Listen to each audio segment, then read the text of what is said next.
Blank check with Griffin and David. Blank check with Griffin and David. Don't know what to say or to expect. All you need to know is that the name of the show is Blank Check. You're an interesting species, an interesting mix. You're capable of such beautiful dreams and such horrible nightmares. You feel so lost, so cut off, so alone, only you're not. See, in all our searching, the only thing we found that makes the emptiness bearable is podcasts. Okay, I didn't know you had a Morse lock. I didn't know I had a Morse too. That was great. That was just wonderful. Sometimes I look at the quotes page and I dry run it in my head and I go, do I think I have the voice? But I don't know until I start saying it out loud. That's a decent Morse, all considering. I thought it was pretty good. Yeah. Really good, actually. He's one of those, he surprisingly has a thing, Morse. Yeah.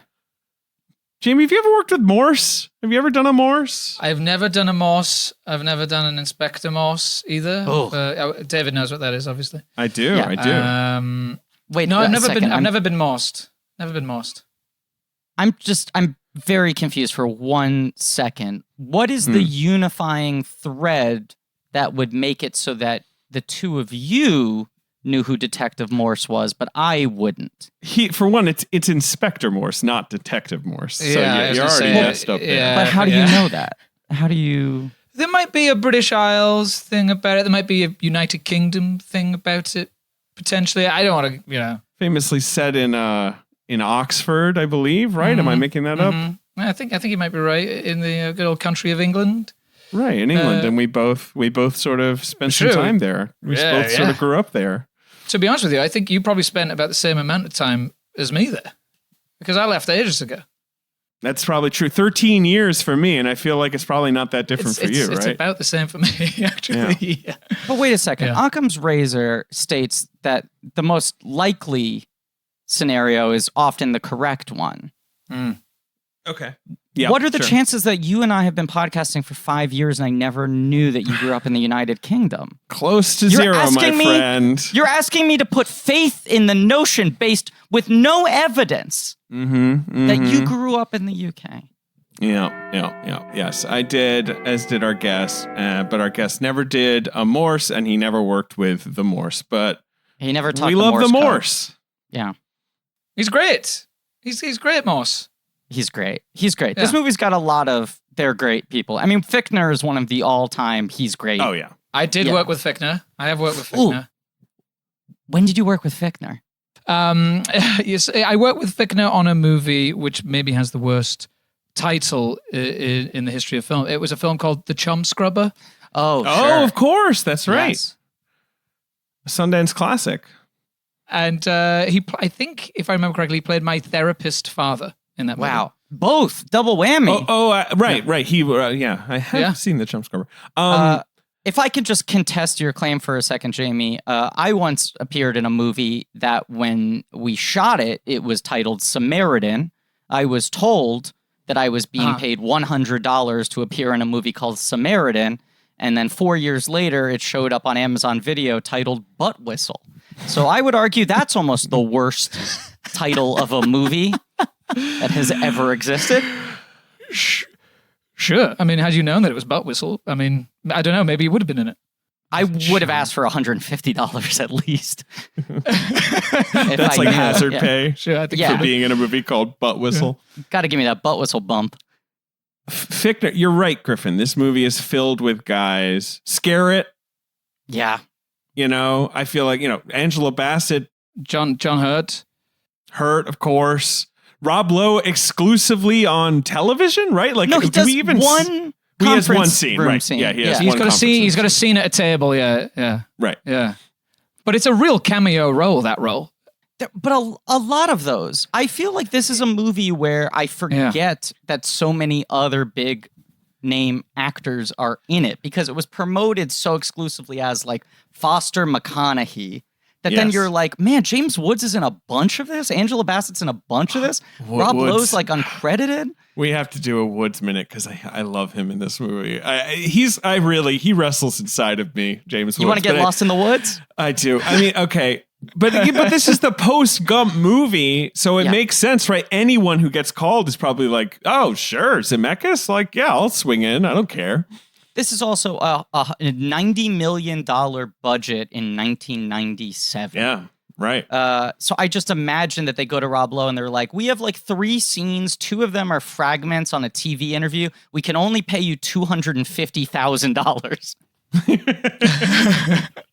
I said, okay, I'm so sorry. Right. Yeah. Oh, boy. All right, Griff, introduce our podcast, introduce our guests. We're off the rails. Sure. We're off the rails. We're off to the races. The orb has dropped into the ocean, and it feels like no time has passed at all. But in fact, we've already been podcasting for 2 hours. Folks, this is a podcast called Blank Check with Griffin and David. My name's Griffin. I'm David. And it's a podcast about filmographies, directors who have massive success early on in their career and are given a series of blank checks to make whatever crazy passion projects they want. And sometimes those checks clear, and sometimes they bounce into the ocean. Baby. This is a miniseries on the films of Robert Zemeckis. It is called Podcastaway. And this is kind of arguably the biggest, the purest blank check. I mean, this is such a... There's the specific category of the immediate Oscar follow-up.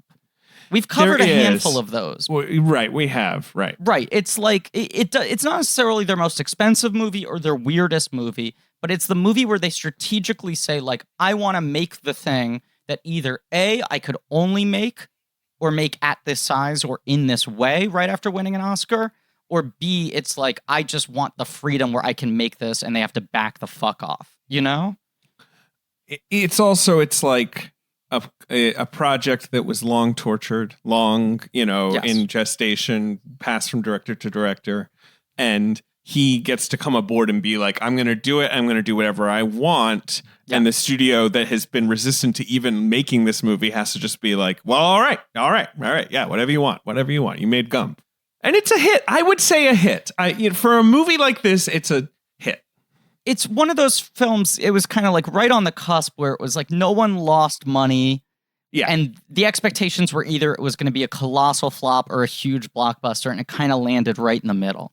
I mean, I don't want to jump ahead to the old box office game at the end of this, but I would say its second week, if you look at those numbers, is pretty extraordinary in terms of the drop-off. It's such a minimal drop-off. Yes, for a movie this size, it's a great second weekend, which I think says a lot about Jodie, says a lot about the the movie as a whole. I mean, it's for a movie this scale to come out and it opens against something pretty strong, if I'm not mistaken, right? And then to have those, talk about it. So yeah, those second week legs is pretty extraordinary.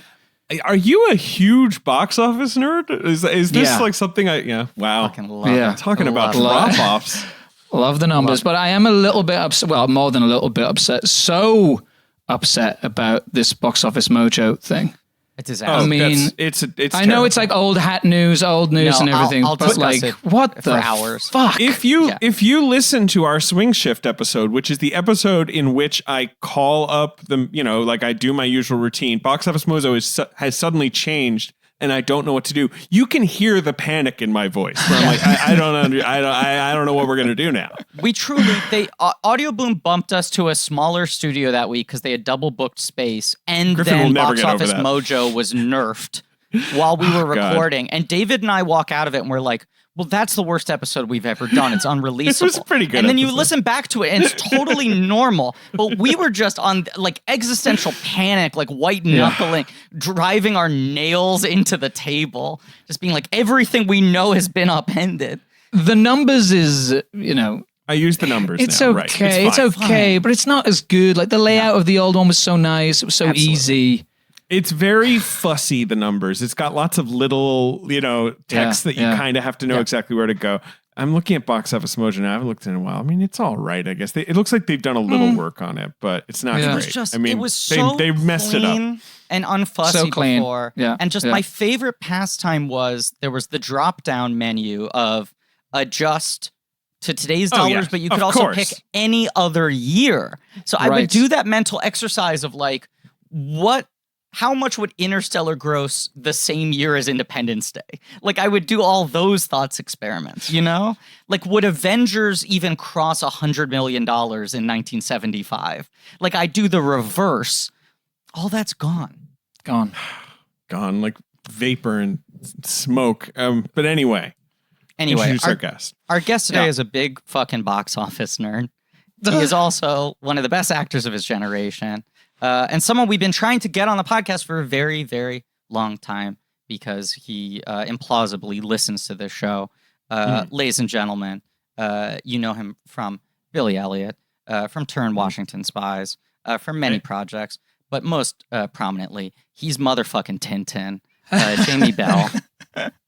Welcome to the show. Guys, it's such an honor. And I know that, as you said, we have tried so many times for me to be on this podcast and it just hasn't worked out for various different reasons. So I really do appreciate it. And I having the chance to come on now and to speak about a film that my relationship with this movie is so interesting because I watched it again recently. I obviously saw it for the first time as a child and had a certain reaction to it then. And I react to it so differently now. And I watched it obviously very recently to prepare for this. And just for some context, I mean, it is the day before the election. The day before the election. It's just so interesting that in this movie, the central idea of this is they're receiving something, a message that is going to change everything about how we live. Yes. And literally within 24 hours or less, I mean, hopefully maybe more, everything is about to change the way we live. No, because we're recording this the day before the election. It will come out like 5 days after the election. And we don't know if this episode's going to be released into like an apocalyptic hellscape, a state of relief, or a state of greater confusion. It's like it's, and I don't want to make any further jokes putting my bets on any one of those three outcomes, but it is a very interesting movie to watch in that light. I was thinking about how Arrival came out the Friday after the election, and like that's right.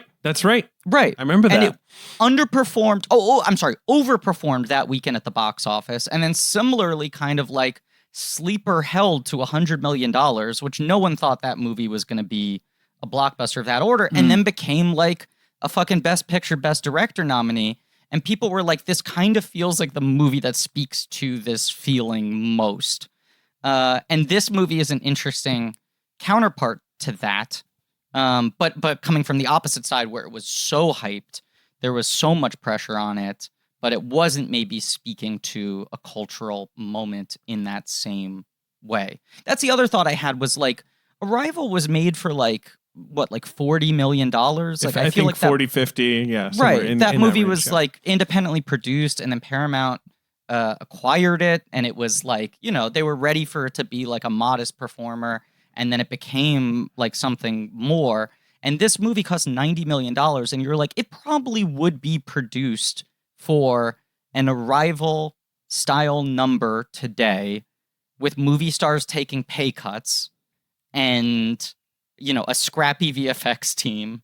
Because in terms of what the big money effect shots in this movie, they are somewhat quaint by today's standards, and there are not many sequences that are that expensive. The first shot of the film, right, is probably the most visual effects heavy, which is they zoom out from Earth and just keeps passing back and back and back and back and beyond the Milky Way and all that stuff. I mean, in terms of like other the wormhole sequence, obviously, which we'll get to. Right. But other than that, I mean, I guess the machine, but it's not a movie where it's a talky dazzling. Movie. Yes. Right. It's talky, it's feelings, it's philosophical. Like it's not a movie where Zemeckis is like, I'm going to flex a new visual muscle, although he does pull off some little moments that do kind of like knock you on your feet, off your feet, which I love. Like that I do love that he can't help but do the mirror incredibly shot. The mirror shot. I'm just thinking about the mirror shot. Yeah. It's so funny that because the mirror shot is like such a reference point for this movie in terms of its magic and its trickery. It kind of comes in a section of the movie kind of pretty early on, and then nothing really else kind of happens in terms of like his magic tricks stuff until much later in the film. So it's in terms of Zemeckis, it's very in his work, it feels very restrained from him. Really, totally. Maybe No, I think inarguably his most restrained movie, and I don't know if that's I think because Allied's of the his most themes. restrained movie, but I think this is number 2. Right. Oh, Allied. Yeah, well, Allied's Allied is very buttoned down. But people like fuck in a car in that movie, and there's like a sandstorm. Like it has some drama. This might be Zemeckis' least horny movie. It's a little matter of fact about sex. And people still have sex in it. You know, you got McConaughey at his prettiest. I made a note because I've made some notes because that's what happened. You know, yeah, baby. Yeah, I made some notes. I made a note that says McConaughey is a priest who loves to fuck. True. Because one of his lines is, yeah, I couldn't handle the whole celibacy thing. You could call me a man of the cloth without the cloth. That's his defining characteristic. It's too horny to be a priest. He doesn't want to give it up. I can't give it up. I'm not doing it. Yeah. Oh man, we gotta have a big summit about McConaughey because this is it. This is I guess A Time to Kill was the previous year. Time to Kill's the breakout, and this was their like right. anointment. Like, here you go, now you're one of the guys. And then I feel like this kind of benches him for a couple of years. It does. The people were kind of like, I don't know if I like what this guy's giving me. Well, he has the Newton Boys the next year. Right. And Ed TV the next year, which of course is one of the great performances of the 90s. Sure. But is a movie that is very much the bridesmaid to Truman Show. Oh, right. God. Jamie, have you seen Ed TV? No, I haven't seen Ed TV. But isn't that kind of I mean, is Truman Show before or after that? It's Truman Show's before. Year after. Yeah. Truman Show's a year after? No, Ed TV's the year after. Yeah. Because I remember Ed TV was supposed to come out like 4 months later and they pushed it back a year. Because they were so worried about the Truman Show thing. It was a March release. You know, they weren't positioning Ed TV for Oscars. Yeah. But McConaughey incredible in it. Anyway. But McConaughey for this dropped out of The Jackal to do this, right? Like he held the lead role for The Jackal, dropped out and did this instead. Wait, was he going to play The Jackal or was he going to play the gear role or whatever? He was the lead. Right. But I mean, you would do it, right? I think you would if this was on it's Zemeckis, it's Foster. Yeah. It's a big, huge budget. It's based on a best-selling book. Yeah. I mean, it's a kind of bit of a no-brainer, really. It's just the role isn't right for him. It's undercooked. I think. Also, I just feel like the movie doesn't serve it totally well. I think it also he's a guy where it took weirdly a long time for him to totally understand how to use himself on screen. He's one of those guys who just always was unquestionably charismatic and appealing, but his persona is so slippery in so many ways. There's so many odd contradictory things going on that it's like when you put him in a lead role, you got to have a really deft hand to know how to use the way the audience is going to respond to him moment to moment. I wonder. I mean, so this year he has Contact and Amistad. So he's working with Spielberg and Zemeckis in the same year. You're the guy. Yeah. Right. I mean, I think Contact's a good movie, but I guess both those movies are seen as slightly underwhelming follow-ups to, colossal movies from these big directors, right? So and then after the Newton Boys and Ed TV and U571, which he's fine in, but then he has his whole I'll just do fun trash, Wedding Planner, right? How to Lose a Guy in 10 Days, Sahara, Two for the Money, Failure to Launch, just that kind of what? I'll just do easy breezy stuff. And I don't know if that's a conscious thing or if that's just what's, coming across his desk. I don't know how that works. I remember there being, I think it was a New York Times review when How to Lose a Guy in 10 Days came out, which was, I guess, the second of that run after Wedding Planner. Yeah. And they went finally. It took Hollywood a decade to figure out what kind of movie star McConaughey was, but they've nailed it. He's the sort of lovable cad in the rom-com.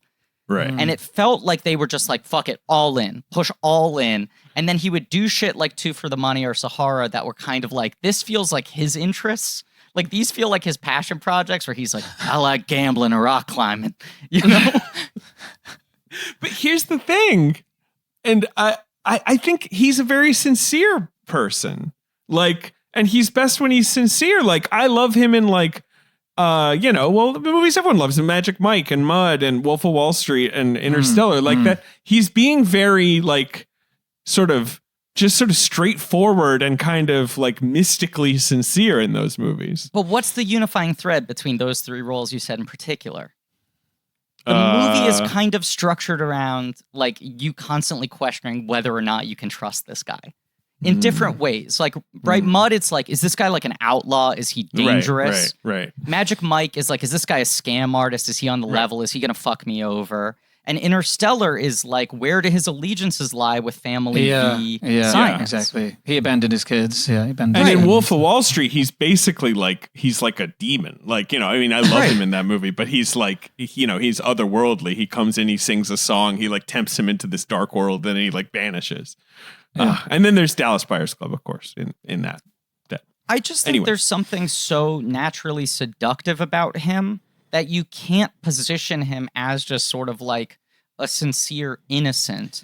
There has to be some conflict of like, is this guy dirty. on the level? Yeah. And I think opposite Jodie in this, there's just something about that pair up, that match up that doesn't, and listen, I love this movie, but there's just something about that just never really, right from the first meet cute in that bizarre play in Puerto Rico when they're getting beer and he pulls the compass out of the Cracker Jack. It's just, if that whole, from then on out, it just never quite fires and never quite works. They have zero chemistry. Right. I love this movie.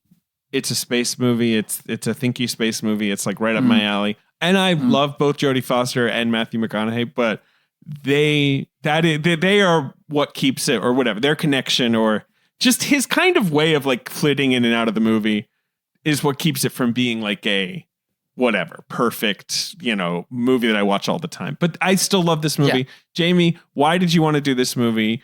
What is your, like you said you saw when you were a kid? What's it? Let's talk Zemeckis. Yeah, I think I mean obviously I grew up with Who Framed Roger Rabbit and Back to the Future and The Death Becomes Her, all that stuff. But I didn't know that the same guy made all those things. I think there's something quite extraordinary when you learn that, this same guy has all of these tricks up his sleeve. He can do all of these very different tonally, the way he executes his movies are all very different. I'm sure you guys have been talking about him endlessly recently. But I think Contact is just kind of, because it was recorded off the television, I think, it's kind of the perfect film to watch with commercials.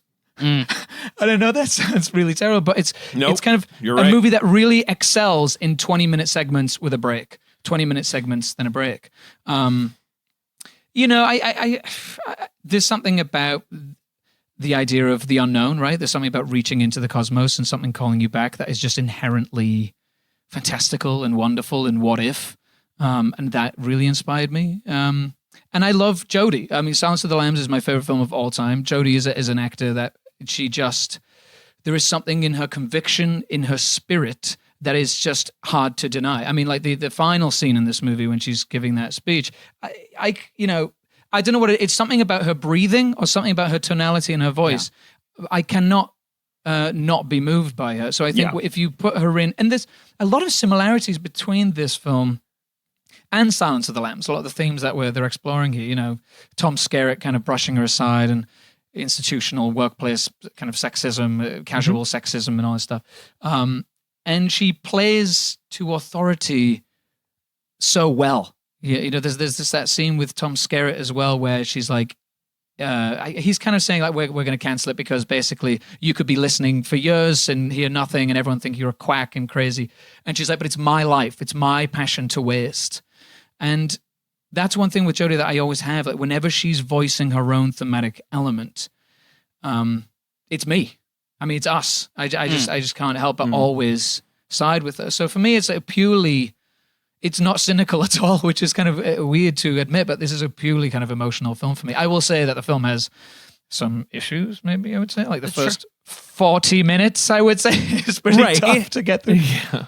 It has blank check issues. It has like no one's going to tell Zemeckis maybe this shouldn't be 2.5 hours long issues, and I am a person who I'll always go for, look, he took his big swing and he threw everything in there versus like the other version of this movie that is noted to death and, doesn't have someone like Zemeckis who can just be like, no, there's going to be 14 conversations about whether or not you believe in God. Like, and that's just going to have to be in the movie.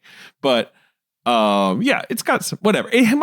What you said about cable, I just want like I saw this movie like on video when I was a kid, but once I was in a pizza place in Manhattan, a Little Italy Pizza, I believe it still exists. Yeah. Down by City Hall, Griff, because there's a few of them. Those are. I think that location still exists. Yeah. Okay, but go on. And Contact was playing on TV, like on cable, and I literally like sat there for an hour just like watching the movie. Like it was one of those things where I was just like, I don't want to leave, like because it was probably I think it was like the last half of the movie, and I just was like, I know what's happening next. I'm sticking with this, like in a pizza place on a crappy little like 13-inch TV. There is also something just uniquely kind of sentimental, right? About it very much feels like a 90s movie. Yes. There's certain like camera moves. There's Alan Silvestri's score that's tinkling Clinton. on top. Yeah, right. I mean, he, by the way, I would say he's probably the second best actor in this movie. Very, very good performance from Bill. Very good. But you know what I mean? Like it has that, it lulls you. And there's a certain point in the movie where it does kick into gear. It does kind of like start driving and act with a little bit more force. And you kind of get hooked after that point, I would say. There's this weird push and pull with Zemeckis where there is this very sentimental streak to him and there's this very cynical streak to him, and they always coexist in all of his movies, and his most beloved movies find the right balance. But he talks about, and like people worked on talk about, that he's a guy who thrives on conflict, like even just in the process of making the movie, and that he struggled with once he achieved blank check status, that people just trusted everything he was saying.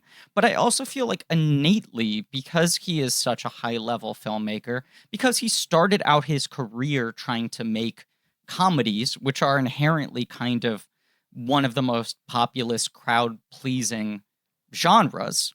Even if you're not making a comedy for everyone, you're trying to get a very specific response from the audience. So you really have to be tuned into the way people are going to receive what you're making. And then he just becomes such a successful filmmaker that he's always at the level of, oh, it's a new Zemeckis movie. Is it going to be a blockbuster? And so you feel those weird half measures where it's like, he talks about, I mean, Sagan and his wife Ann Durian developed this as a movie pitch. They shopped it around for a long time. No one would really bite. It just felt too expensive for a movie that's mostly ideological without having big action set pieces. You were still going to have to spend a lot of money on special effects.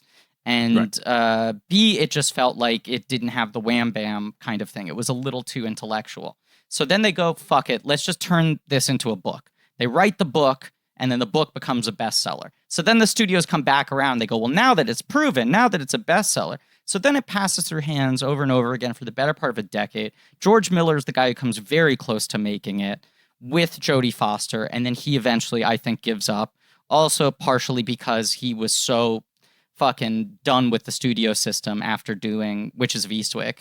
I think he just was like, there's only so many notes I'll take before I'd rather quit a project. I do want to say a couple of Miller's things where one, Please. He wanted the Pope to be a key supporting character. Awesome.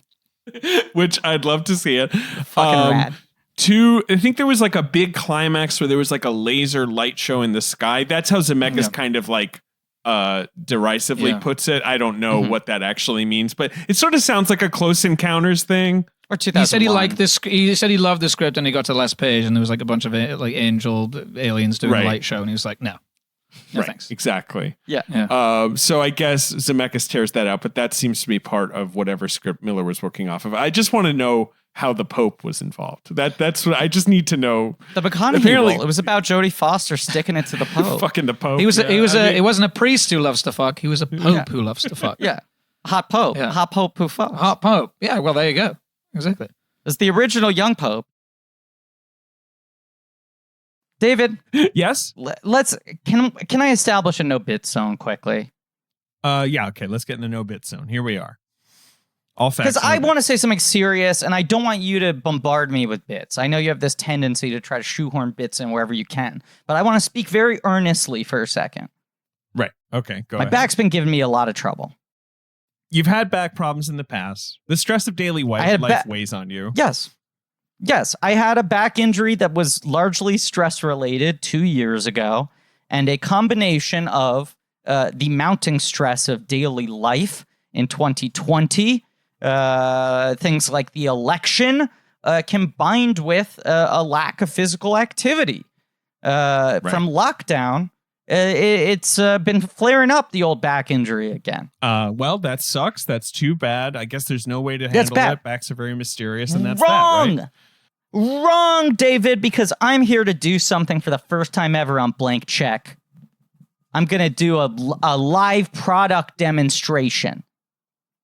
I literally woke up this morning searing back pain. I've been wearing like a Thera wrap. I took non-habit forming pain pills that I had left over from this morning. Nothing's working, but you know what I got here, David? What? What do you got? I got my Theragon, baby. Oh, there it is. Wow. I have one of these too. Theragon. It's a handheld percussive therapy device that releases your deepest muscle tension using a scientifically calibrated combination of depth, speed, and power. And it's quiet as an electric toothbrush. I can kind of hear it there. You turned it on. Dude, it is really good. It's one of those things that, good. They send us products for the show, which is great. These companies that are buying ads on the show. And, you use them and sometimes you're like, oh, this is interesting, but maybe not for me. Or maybe I won't use it a lot. Mm-hmm. But Theragon, I'm looking at this thing. I'm like, oh, it's pretty big. Like, how often I put it on my body and I'm just like, oh, okay, I can see what this is doing. Right there. It's one of those products that's offering a service that there's no other way to get it in your home with you know what I mean? Sir. I can tell you, it's got a proprietary brushless motor. It's so quiet, you'll wonder if it's on, while you soothe your aching muscles with its signature power, amplitude, and effectiveness. Now, Griff, you've got a Theragun, but our listeners can try Theragun risk-free for 30 days. There's no substitute for Theragun Gen 4 with an OLED screen, a personalized Theragun app, and the quiet and power you need. It starts at only $199. Go to Theragun.com/check right now and get your Gen 4 Theragun today. That's Theragun.com/check. Theragun.com/check. How you feeling? David, I forgot that I hadn't charged it in a while, so it just died on me. But those were truly the best 40 seconds I felt in months. Oh, boy. I found this really good New York Times article from the summer of 97, talking up the sort of expectations and the fears around Contact. And the opening line of it is, Robert Zemeckis is scared.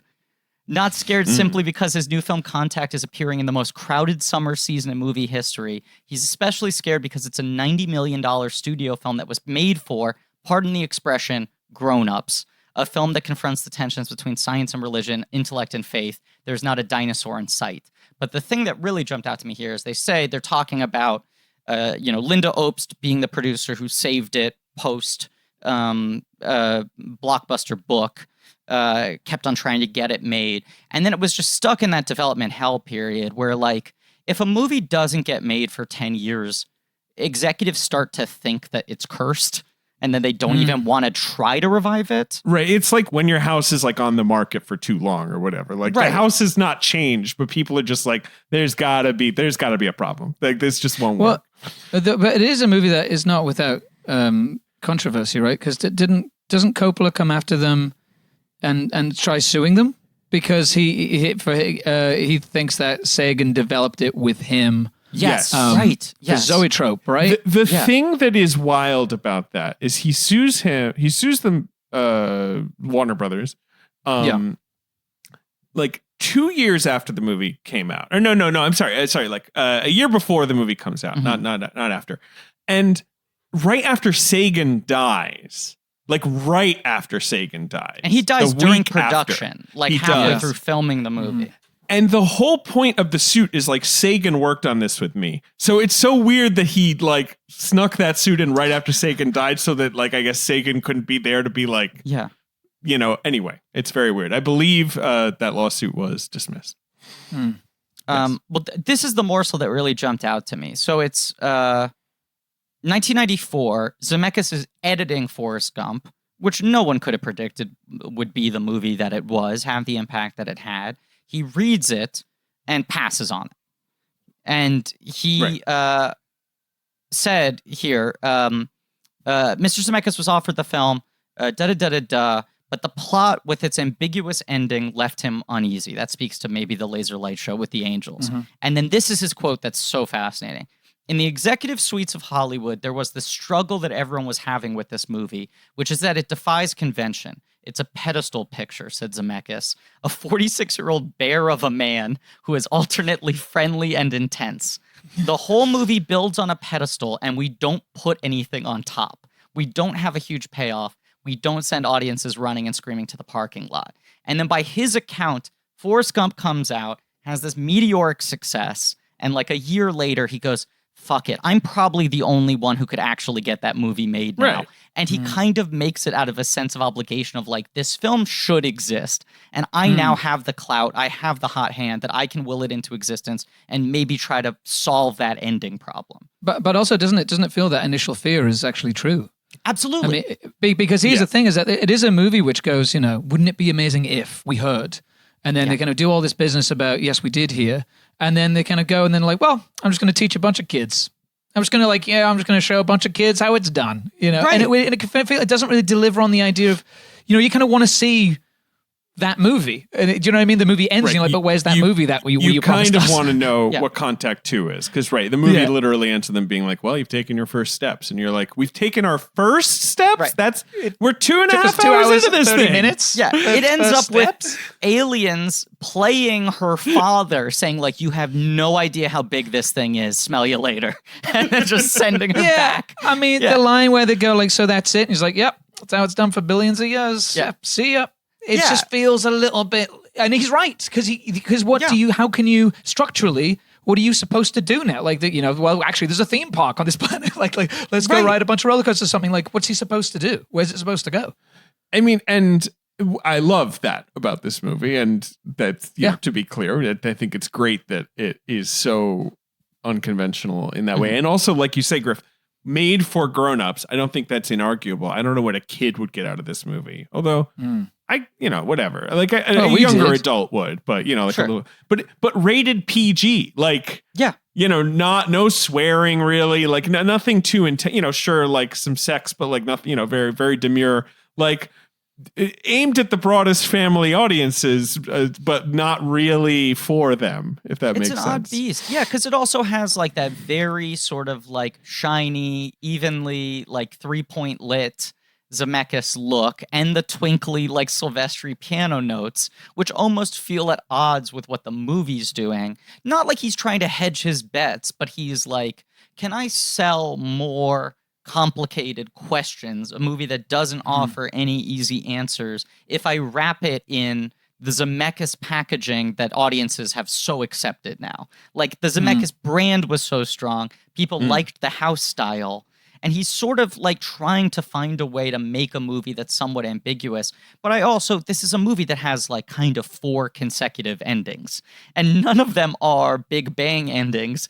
But it's like, if I give them 4 endings that like one resolves sort of the spiritual aspects, one resolves the ideological aspects, one resolves it emotionally, will they end up feeling happy?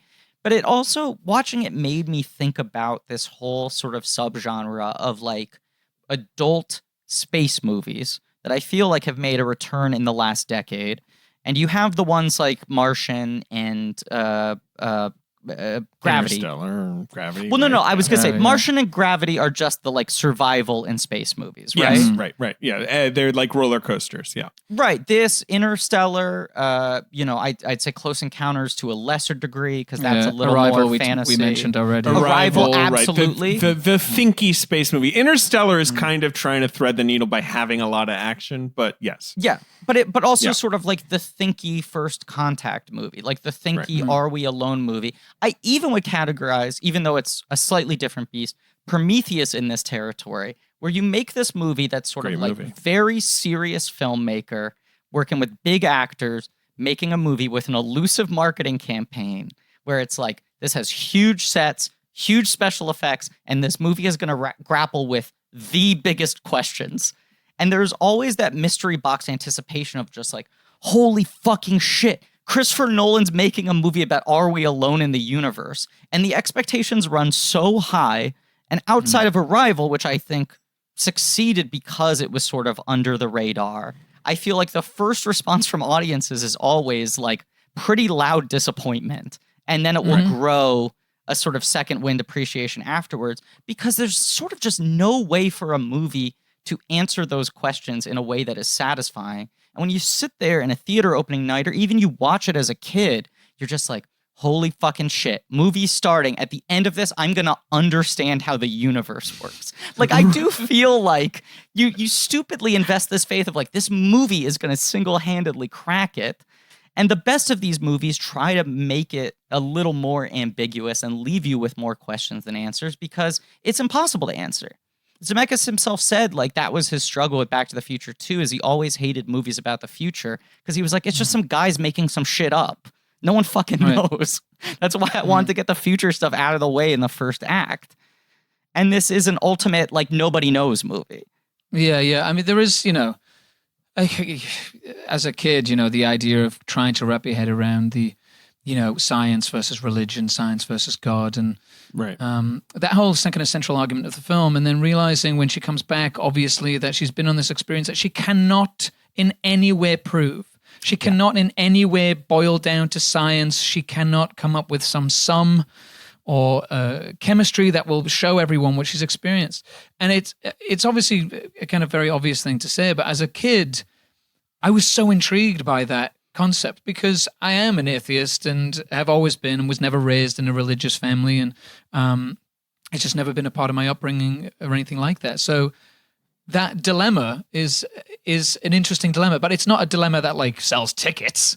It's not like a dilemma that makes people want to buy popcorn. Right. It's fascinating, but it's usually contained to like PBS documentaries that my dad watched, and National Scientific American articles and things like that. Like, which is why I think these movies get called dad movies, because they are like, you think of them in that way, right? Like Carl Sagan stuff is sort of like, that's dad content.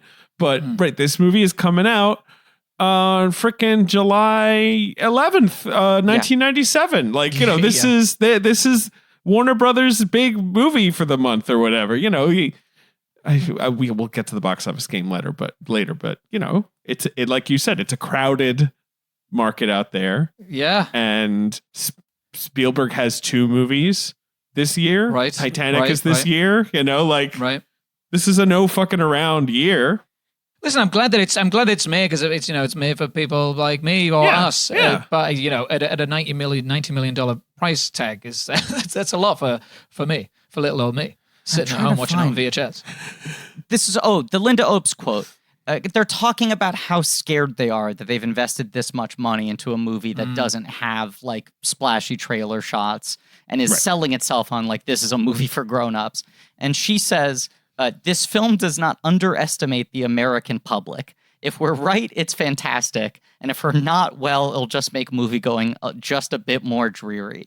Like, it's one of those movies where they were like, let's fucking take the swing and see if we can sell like big budget intellectual blockbusters. But also they sold it. Their T-Rex in this movie is that sound. Yeah. Right? Yeah. Is that artificial sound of the aliens, contacting us. It's such an interesting idea that, one of the biggest stars in this movie is that noise. Yeah. And I can't remember the trailer for this movie, but I'm sure it must be all over that, right? It must be. That's a great question, actually. Because that sound to title, Well, now that's all you would do, right? You would structure your whole damn viral campaign. The other thing about this movie, I think, is that the very large array, which is a real thing, obviously, is like the third character on the poster, very much a part of the trailer. 2 movie stars and a satellite. Yeah. and it is kind of one of those things where I love Zemeckis' confidence with that. It's the same thing with using Clinton. Like, Clinton gives a speech about the Mars rock. You guys remember the Mars rock? We found like a rock from Mars, that had like a worm in it, and we're like, life on Mars. And like Zemeckis sees that and he's like, that's all we need. We'll just use this. This is great. He's talking about life on other planets. They were in talks with Sidney Poitier to play the president, who is going to be a scripted character with multiple scenes. And then Zemeckis sees that conference and he's like, we can just use this. I did Forrest Gump. Like, Zemeckis, king of the deep fakes, the original king of the deep fakes, is like, I was trying to think of other movies. Copy paste. Because the White House didn't like that. They contacted Hated Warner it. Brothers after they didn't like it, did Yes. they? Right, and CNN after this banned They didn't their like it logo either. from being used in films and banned their anchors from appearing in movies. Didn't stop Larry King. No. He Didn't has stop the, that guy. the exception in his clause. He's the He one doesn't guy give a they shit. said was allowed to do it. Yeah. Jamie, I just want to tell you. So the trailer, I'm watching it right now. The first 40 seconds, it's just Jodie. She's at the very large array. She's listening on her headphones. Oh. Fade to, a different shot of her at the very large. And now it's nighttime and she's still there, and she's on her car. And then 40 seconds in, it's the noise. And like you see the like waveform of the noise and it turns into her name. So you are correct. They were like all in on the noise as sound. But the movie also like never gets more exciting than that. It taps into such a primal thing of like being a kid and looking at the stars and wondering.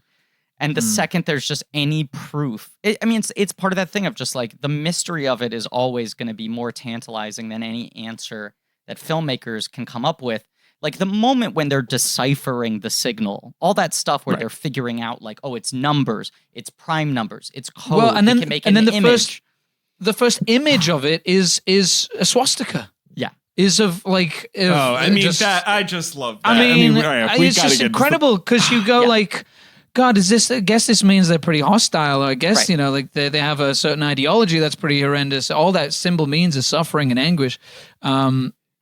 But of course it's not. It's they're just rebounding the signal. I mean, I just think that's incredible. I love that. That's probably my single favorite moment of the entire film. That feels like such a Carl Sagan idea too, where he's like the kind of nerd who at a cocktail party would be like, do you know that's technically the first signal that would have been able to reach space? So if aliens heard something, it would be, It would be, but yes, I mean, like to talk about the 90s-ness of this movie, excluding Clinton, just like the idea in this movie that would not be the idea now of like, okay, so we learn of alien life. What happens? And it's like, well, a bunch of spin doctors like start to, figure out what to do with it.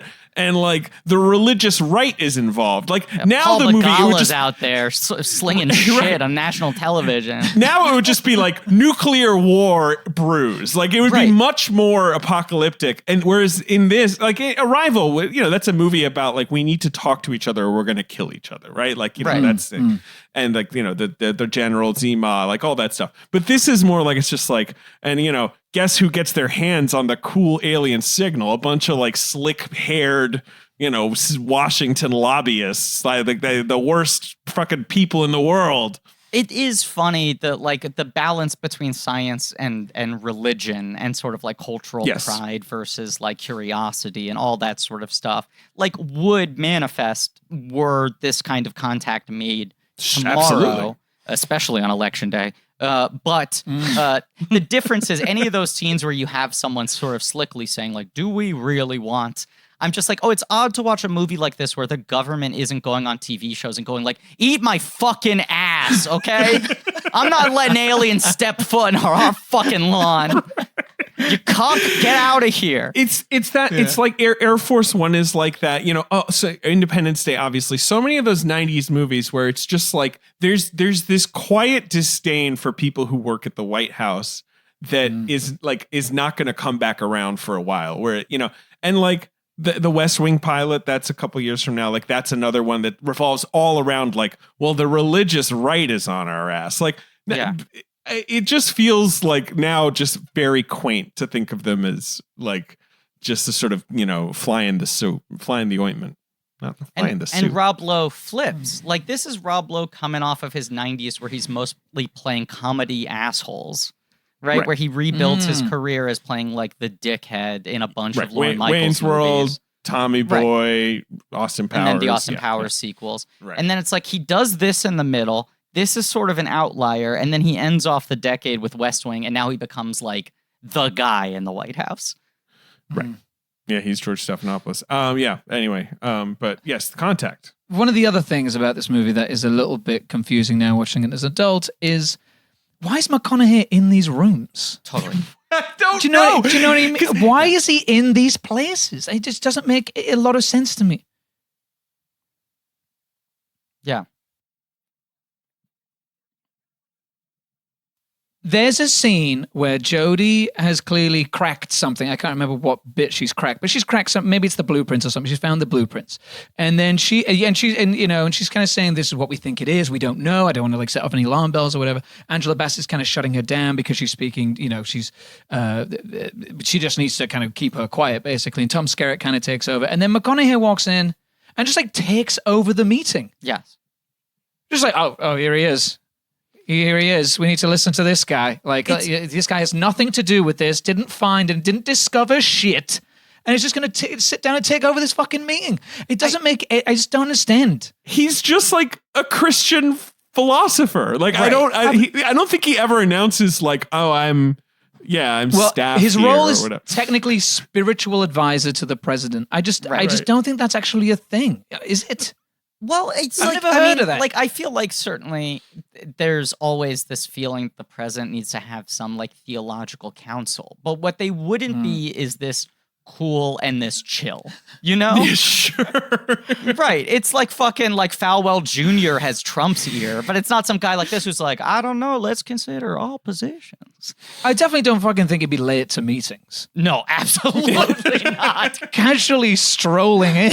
Yeah. What the fuck? Right. Set an alarm clock. Right, he'll be some You know fucking what I mean? fire and brimstone guy. Yeah. Right. It's an odd, that also speaks to why he doesn't totally fit in this movie. The character's undercooked and he's not quite right for as an actor. I also think it speaks to Jamie, what you were saying about the inherent appeal of Jodie Foster is she's this movie star who is just all focus, all determination, all business, especially for a female movie star to make that big of a career being a fucking professional who rarely is dealing with romance or comedy or her charm. whole Makes her 90s. so unique. Right. And 2000s. Her whole, she makes Anna and the King 2 years after this, 3 years before she made Nell. She's fully in that post Silence of the Lambs phase where she's I make a movie if I want to, maybe. And then after Anna and the King, it's 3 more years to Panic Room. And like you say, I feel like she's so careful about the roles she picks. She plays these serious, intelligent, interesting people who are very self-possessed, who are, do not have to rely on some romantic interest or anything like that. And I like that this movie basically starts with her sleeping with Matthew McConaughey, who is at the time one of the prettiest boys in Hollywood. He's the next Paul Newman. People magazine is we called it. This guy's got the talent and the raw handsomeness. He's the guy. Right. And then just piecing out on him, and he spends the rest of the movie sabotaging her career as alien ambassador because he likes her. Up. Yeah, so fucked up that he does that. It's so fucked that he does that. Yes, absolutely. They this should day, send him to still a bothers gulag me. after that scene. It's insane. You're spiritual advisor to the president? Yeah. You're pulling shit like that? You slept Fuck with her you, man. once, and you're saying that you sabotaged her hearing so that you could maybe get a chance for seconds? Bro. She didn't call you back. Take a fucking hint. Oh my God. Sorry, heated. This fucking New York Times article, which I'm going to keep referencing because it's a treasure trove. But it's called Using a Big Budget to Ask Big Questions. And Foster's big quote here, she says, the idea of someone searching for some kind of purity, searching for something out there that she can't find here, was something that was very, very close to myself. I process everything using my head first. I cope through my head. I cope with the disappointments in my life and the pains of my life by using my intellect. That doesn't make me less vulnerable, but I do a good job of hiding it, and that's what this woman is about. And you're man, right, perfect fit for this project, perfect fit for the tone, perfect fit for the character. And McConaughey is in the zone where he's everyone tells me that I can sell anything. He's just people are telling me I'm charming as fuck. I think he makes sense for this movie in that McConaughey has that classic sort of just handsome hippie energy. So you get, it's just that the characters, as we've been saying, it's just an odd fit for we found alien intelligence in the universe. Let's assemble the crack team. Let's get NASA. Let's get the military. Let's get the White House. Oh, and call McConaughey. What's he, 32 years old? Bring him in. He should come in. The guy who wrote The Secret. Yeah. Yeah, he wrote the book about how it's nice to love God, but also kiss. Like, yeah, he should be in on this one. Yeah, let's have him guide strategy. That's the thing that's just whatever. It's also a Carl Sagan concept. Yeah. Sagan's a wacky guy. I think he wanted to wrestle with like, I'm a man of science, like, but this is such a huge part of American thought. And it's such a, the implications of life on other worlds are so staggering from a religious, I get what he wants to do with it. And also the movie needs to have some sort of emotional center. Sagan's aware of that. And Zemeckis says that's a big thing he latched onto, where it felt like some screwball comedy dynamic of like Ninochka, of like, oh, it's two people who are so physically attracted to each other, but have completely opposed ideologies. But the movie just has so much more on its plate that those scenes are so undercooked. And the two of them, I think Foster's great. I think McConaughey's okay, but they just fundamentally don't have chemistry together. So then every 30 minutes when it circles back around to being like a linchpin of the film, you're like, fuck off. This is not important. The movie's excelling when she's solving problems, right? Yes. When she's cracking it, when she's discovering, whenever she's on the hunt is when the movie's really moving. Yeah. And as soon as it's, as you say, it slows down for one of those kinds of existential conversations that Let's has chat. Right. Yeah, sure. And it has to have this, sense of loss or a love that wasn't quite reciprocated. Like none of that it's just not reading at all. So it just kind of, it really slows everything down again. And then you have to build it back up. They don't really have flirty energy. They do have, like, you get that they want to talk to each other, but it's not really, they're not flirty, I guess is the best way to put it. She's also 7 years older than him, which is rare for Hollywood anytime, but especially in the 90s. So that's kind of fun. But and it is fun to consider just the immensity of Foster's stardom, especially at this point. Like where it feels like she's kind of starting to drift away from Hollywood. Like you're saying in like that quote you gave us, Griff, where it feels like most things across her desk, she's like, no, thank you. I guess she's also directing at this point, right? Yeah, this is a time period where she's like, I prefer directing to acting. I don't really want to act in that many movies anymore. And then she spends years trying to get directing projects off the ground, but also not taking acting jobs. Wait, is it Flora Plum, Nora Plum? What's the Plum movie? Right, Flora Plum was the one that she spent like a decade trying to make. Yeah. Yes, that was the one that was it was like set in the circus, Claire Danes, Russell Crowe, and it just like never happened, right? Anyway, and then she ended up making the David Sims biopic, Money Monster. Go, Griffin. I forgot she directed that. She directed Money Monster, a film I saw and reviewed, and a didn't film even about hate. you launching our Patreon page. Yeah, exactly. God, I forgot she directed that. That is a weird project. Directed The Beaver. That's like, I know she directed The Beaver. but like weird. Money Monster is like the last George Clooney movie. Like, I know now he has this, the movie coming on Netflix, which he's in, which that's great that he directed. But that is might be the last movie that he was ever in that was just like a star vehicle that he signed on to. You know what I mean? Post Tomorrowland? It's post-Tomorrow. It's a year after Tomorrowland. It's the year 2016. He's in Hail Caesar, which he's fantastic in, and Money Monster. Great. Anyway, Contact. He's also in Gravity, of course. He is. It's a secondary role. So good in Gravity. Really good. That is one of his hits that Griffin always forgets about. Totally. But it's like a perfect example of that's him just being like, I understand exactly what my power as a movie star is. I'm here in service of the film. Like, I remember my dad not having seen Gravity saying to me, I can't believe Clooney isn't getting nominated for Gravity. Because he just assumed, like, here's this movie that's a blockbuster. Sandra Bullock's getting nominated in every category. Clooney's beloved. And I was like, you don't understand how selfless Clooney is in Gravity. Yeah, he's not like dominating his chunk of the movie at all. Like, he's not trying to steal it. It's support work, but he's using his like megawatt charisma in support of the movie. Yeah. That's just example of like a movie that is using a similar dynamic of like the guy is more casual and funny and the woman is more steely and focused and like emotionally bottled in space. But Clooney, I just think, has greater command. It's weird. The McConaughey thing, I mean, we talked about the same thing with Amistad, where you're like, he's not bad. He's just like one step in over his head. He just doesn't totally understand his own effect yet, and directors don't totally get him yet. Sure. And then it takes like 15 years for him to totally come into his power. Yeah. He's kind of feels too big for the movie in a way. It just kind of can't really handle him. That space needs to be filled by someone slightly more insular, I think. Yeah. Because I think then also like that chemistry will be much more interesting because she's a little bit of an insular character too. I mean, she's someone who's dealt with loss. She lost her mother. She lost her father pretty horrendously. After that point, she's clearly like cut everyone out of her life. And, you know, she's trying to make contact beyond the stars, is having trouble making contact on the ground and with people in front of her. And like that, it never really kind of, never really explores that between the two of them. I think that's interesting ground to probe in, you know, for characters.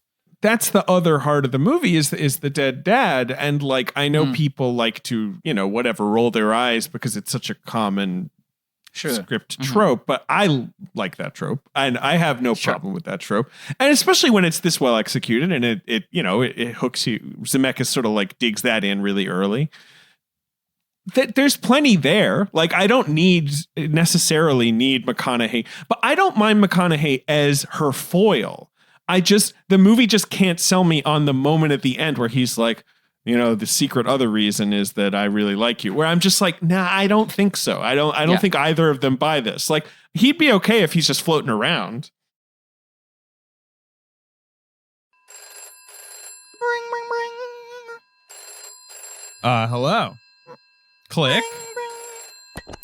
Yeah, David, I mean, it's silly of you to say hello before you picked up the phone as earmarked by the loud click. Anyway, maybe you should ask who it is again. Hello. All right. Oh, who's this? It's Matthew McConaughey, ain't it? Matthew McConaughey. Wow. Star of Screen, star of Contact, the movie we're talking about right now. What's going on? Star car commercial, star Wild Turkey commercial. Those are my proudest credits, David. Right. You don't seem too excited to see me. No, I'm excited to see you, David. Sure. I'm a big fan of your work, David. I appreciate that. I'm a fan of your work too. What? That's fantastic. What's going on?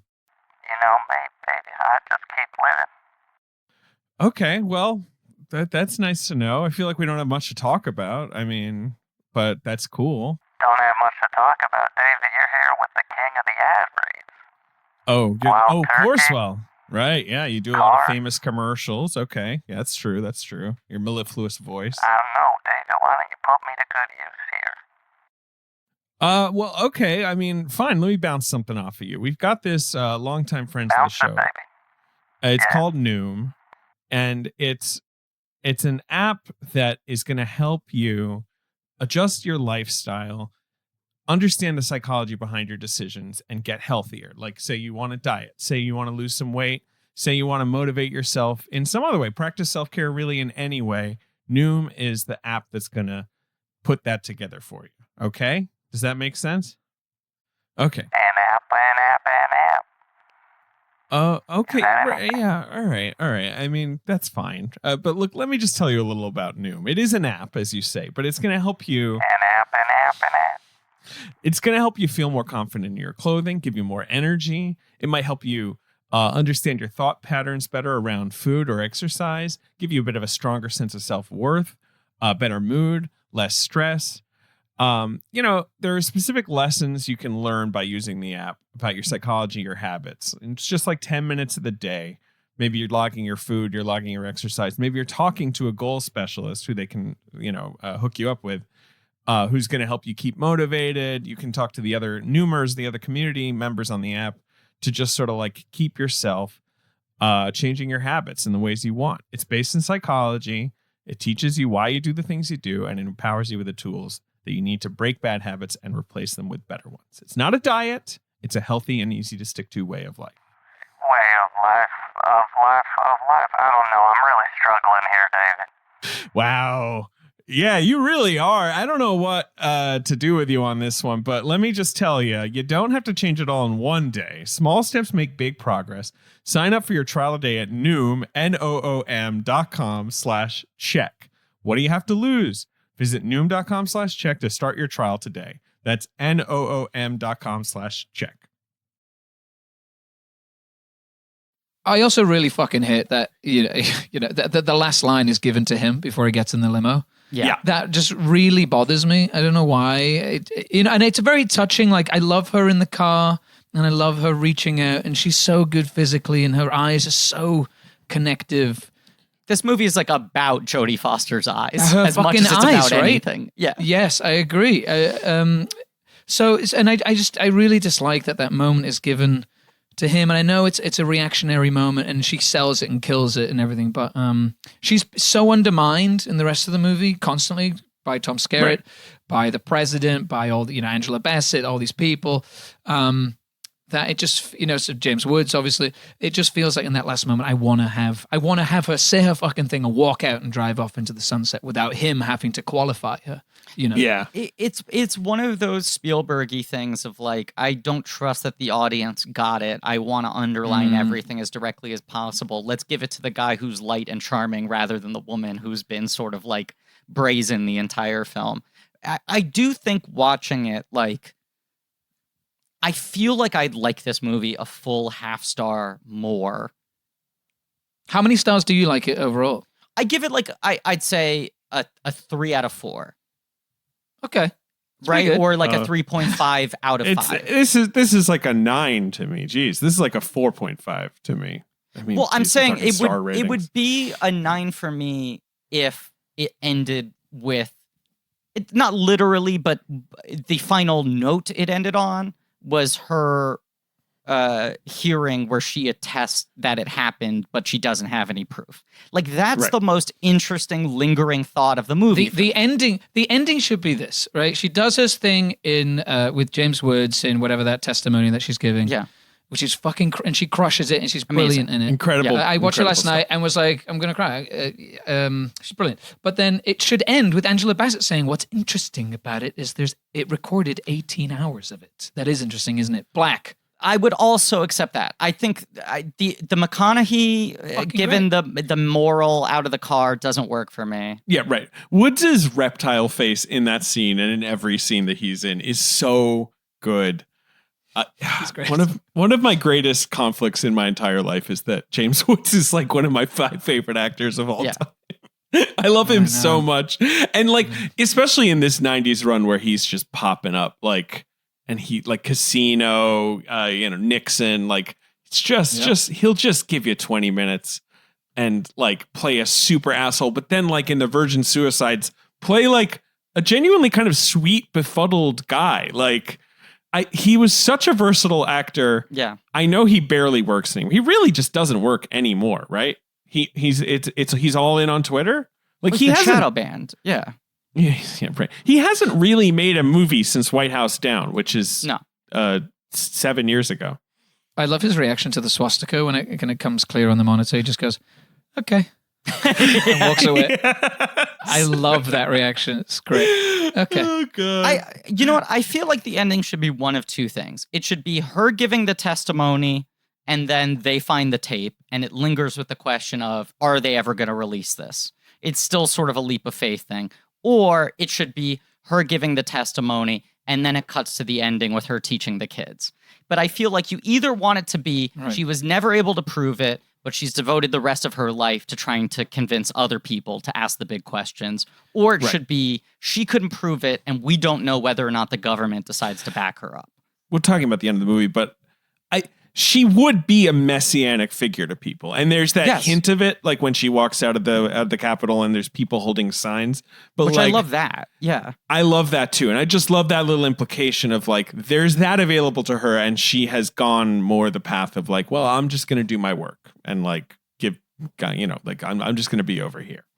The thing with the kids just kind of feels like something so monumental has happened to the world and to humanity that just for her to suddenly be doing that, it just feels like it kind of undermines what we've just experienced for the last 2.5 hours or whatever it is that we've sat through. It only works for me if it happens under the guise of she's been completely discredited. You know, like this is her one Hail Mary pass. It's the lack of confidence in having all 4 of those endings of like the testimony, McConaughey offering the moral, the discovery of the tape, and then her of the kids. It just makes it kind of messy. I guess if they'd said like, we can't believe we're adding more scenes to this fucking movie, but if there was a scene where it's like, you clearly know that publicly everyone knows she's full of shit. Right. Everyone knows that it's fucking bullshit. They lied. It's just a bunch of more government lies, or whatever. That then, her teaching to these kids is like, keep looking for the stars. Right, that feels meaningful. It's saccharine, but that feels don't stop believing kind of thing. No, that's the thing. It's like, it feels like you're watching Choose Your Own Adventure endings. Like, it's like those 2 scenes would work together. This one would work if this one was cut out. But it's just, I think, their awareness of they don't have the pedestal. Like, they don't have the thing in the pedestal that's going to totally satisfy people. I've just realized we've gotten so far into this without mentioning Jake Busey. Oh, we got to talk Busey.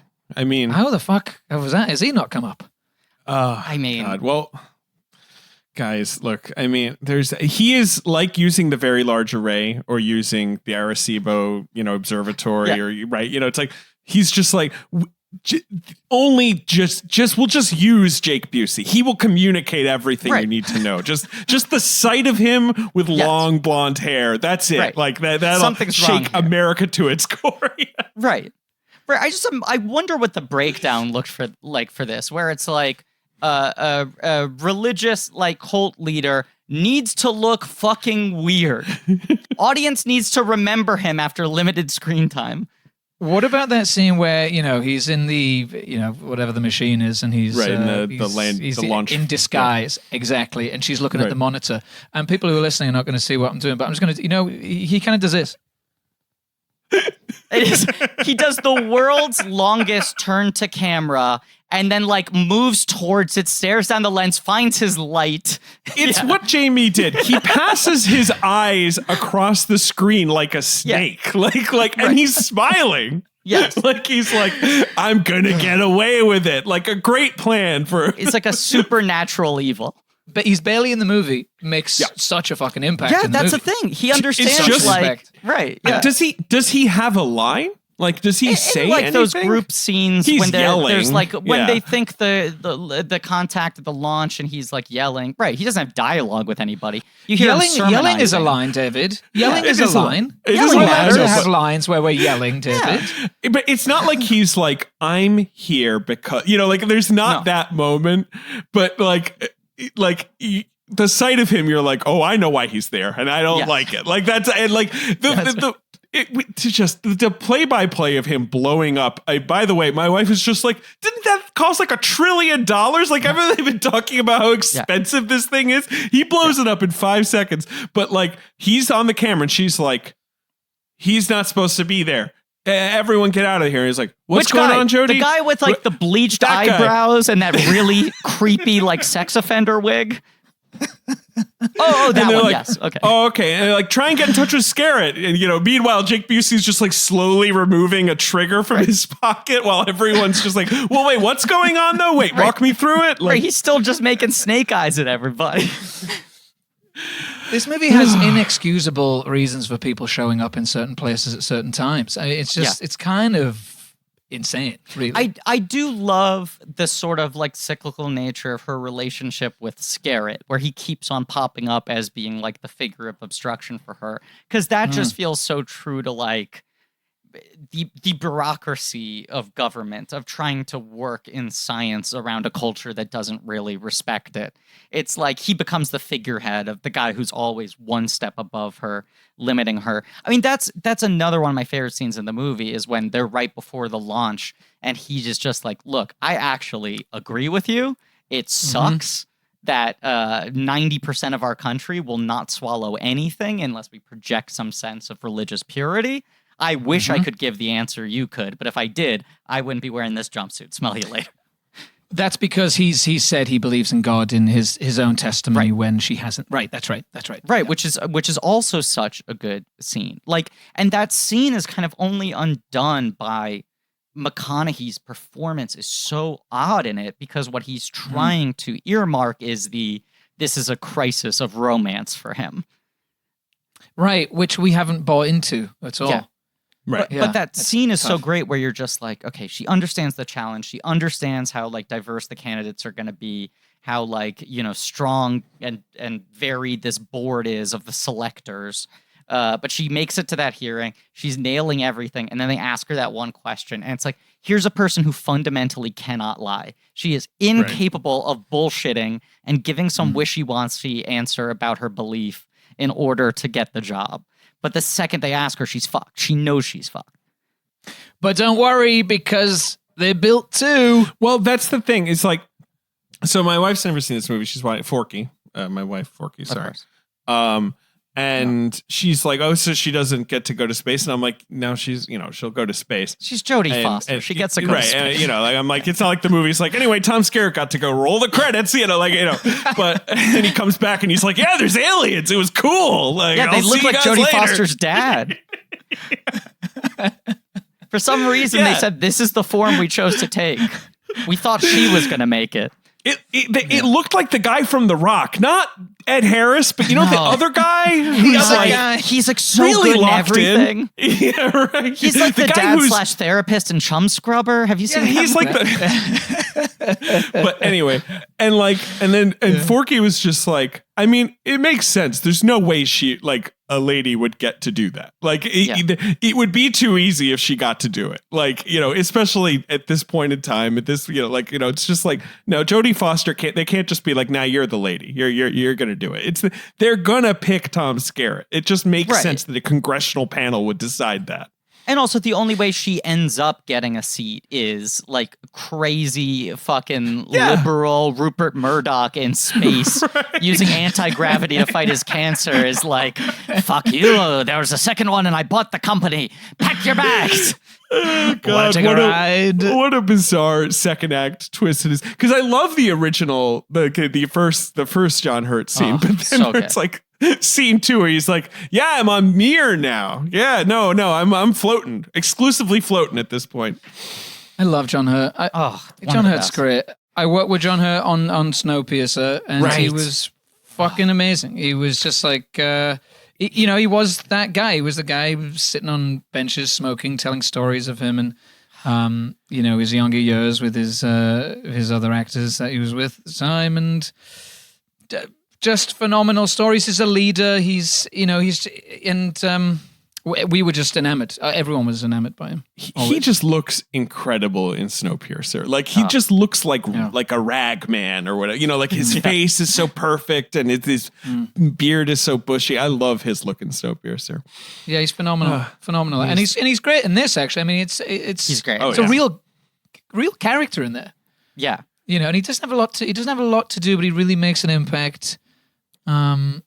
He's great. He's fully who, you know, when's he bad? He is in, as I'm sure you all remember, the Harry Potter movies as the wand guy. Like it's the 40th most important part in Harry Potter is the fucking wand guy, right? And that scene in the first Harry Potter movie, which is not a very good movie, like, you know, the Chris Columbus movie, is so... I advise people to go back. Like, Hurt is so locked into it. Yes. Yeah. And it's kind of an important scene because it's like, you know, Harry's getting his wand, right? It's going to be magical. I would say it's sort of Columbus's best decision as a director on that movie is we need to hire someone super overqualified for the wand scene because the wand scene is like a real turnkey for the whole universe. That's Hurt. He's very much a when's he bad? When's he bad? I'd argue never. This is a movie that reunites him with Tom Skerritt for the first. Is it the first time since Alien? I think so. Great question. Yeah. I mean, look, I don't have Skerritt's before. Yeah, you're right. God, how did it's interesting that two crew members on a sci-fi movie again. Yeah, but used so differently that you never really process like, oh, he's using 2 Alien cast members. Yeah. It doesn't feel sort of like clever. I read Zemeckis said that like the conception of the character. Why I'm forgetting his name now. Haddon. Haddon, something like that. Yeah. S.R. Haddon. S.R. Haddon. That it was like, what if Bill Gates went kind of crazy 40 years from now? Like his thing was just sort of like, what if a guy had that much money and just sort of went off the reserve? Visually, it feels like he's very much modeled after Murdoch. I don't know if I'm just bringing that and it's sort of like the shiny head of it, but he just kept bringing Murdoch for me. But what he ends up being is sort of like this more genteel old man, sort of a morally level version of Elon Musk. Like it does feel like this was very much predicting a sort of a type of figure that would come into culture of just like the guy who's like, I made $1 billion, I'm going to solve shit myself. Working off. And all his hysteria, right? I mean, because remember, she's come into his one of his offices, and he's seen her over the surveillance camera, and he's made that crack decision in that moment to give her the funding, right? That kind of extends her work in New Mexico for however long. So even though he's like a crackpot kind of eccentric, he sees something in her. He sees a thing that I'm talking about Jodie as an actress. He sees this spirit. He sees this conviction. So that when there is this other huge $1 trillion machine that's going to send human beings to a completely different dimension to talk to aliens on a Pensacola beach, he understands that her moral crackerjack compass is in the right place. He knows that, and he can see he's more emotional than anyone in the White House, more emotional than anyone based in science, and he can identify her as the right candidate. And I love that's his observation to this movie. He chooses her. Right, because he's also like, he's one of these like cowboy outlaw billionaires who's like, I trust my gut. It's about like your gumption. And she's there making like her talking points to these committees, and they find ways to discredit her because she's not doing the razzle dazzle. She's not saying the thing she's supposed to say. And he recognizes the way she's saying it, like the moral character and fortitude that it belies. I mean, it's great, that scene where she goes in and pitches to his company and she's kind of bombing the meeting because she's not like putting on the show enough. She's and not polished. Right. Yeah. And then you see the camera pivot and then they get the phone call and they're like, apparently you've gotten yourself a deal. Yeah, he says, you have the money. And then she looks at the camera and she says, thanks. Yeah, right. Which I love, because that whole speech is like, yeah, nuts, right? Like, airplanes, nuts. Yeah. Go flying to the moon, nuts. Right. And I love the way that she's, suggesting that something that this crazy is actually A, possible, B, something that we should do, and that we should, SETI, Search for Extraterrestrial Intelligence. That's right. They try and kind of make it cool, I guess, with like all those. I mean, I guess they don't try and make it cool. They kind of cast like a weird misfit collection of people in her, in the research facility near the dishes and stuff. But my other question is that, I guess it's a two-pronged thing. Just because she listens to a bunch of dishes, does that make her a viable candidate to go through different dimensions and go to space? This is the thing. And don't you need to be put through like rigorous testing? Well, this is the thing, though. The implications of this movie are crazy. So, and it's not like we haven't been talking about the entire movie, but the plot is essentially she hears a signal. She works at the very, very large array, and she sleeps with Matthew McConaughey back when she works at the Arecibo Observatory. But, she's searching for life. She hears a signal. Government shuts her thing down. She starts her own outlaw SETI group funded by this A lot of talk about funding. Yes, so much funding. The first chunk of the movie, there's a lot of funding concerns. Thriller. Yeah. She gets this signal from Vega, which is a real star in the sky. And eventually, first they decipher the Hitler that's being bounced back at them, the 36 Olympics. Then they decipher this like code. And then with John Hurt's help, she kind of turns it into like a cube map for making a spaceship machine, right? Right. The aliens have given us blueprints to make something. We don't understand what it is or what it will do. Right. It becomes this question of, should we follow these instructions? And the government's reaction is definitely concern and definitely bring in fucking McConaughey, to wear a scarf, like, and look at the whatever. But like in pretty quickly, and this movie, which I like, kind of just makes time jumps without worrying about it. Like at a certain point, 4 years later. Yeah. Pretty quickly, it's just like, yeah, whatever, let's build it. I don't know. Yeah. And then and definitely is not like, yeah, we'll get our top astronaut on this. They're like, I don't know, someone will sit in it, I guess, while we drop it into a wormhole. I guess that when they're turning on the machine and it's going crazy and it's flashing and then eventually it basically pulls, everything close, there's that sort of shot of everything kind of stretching.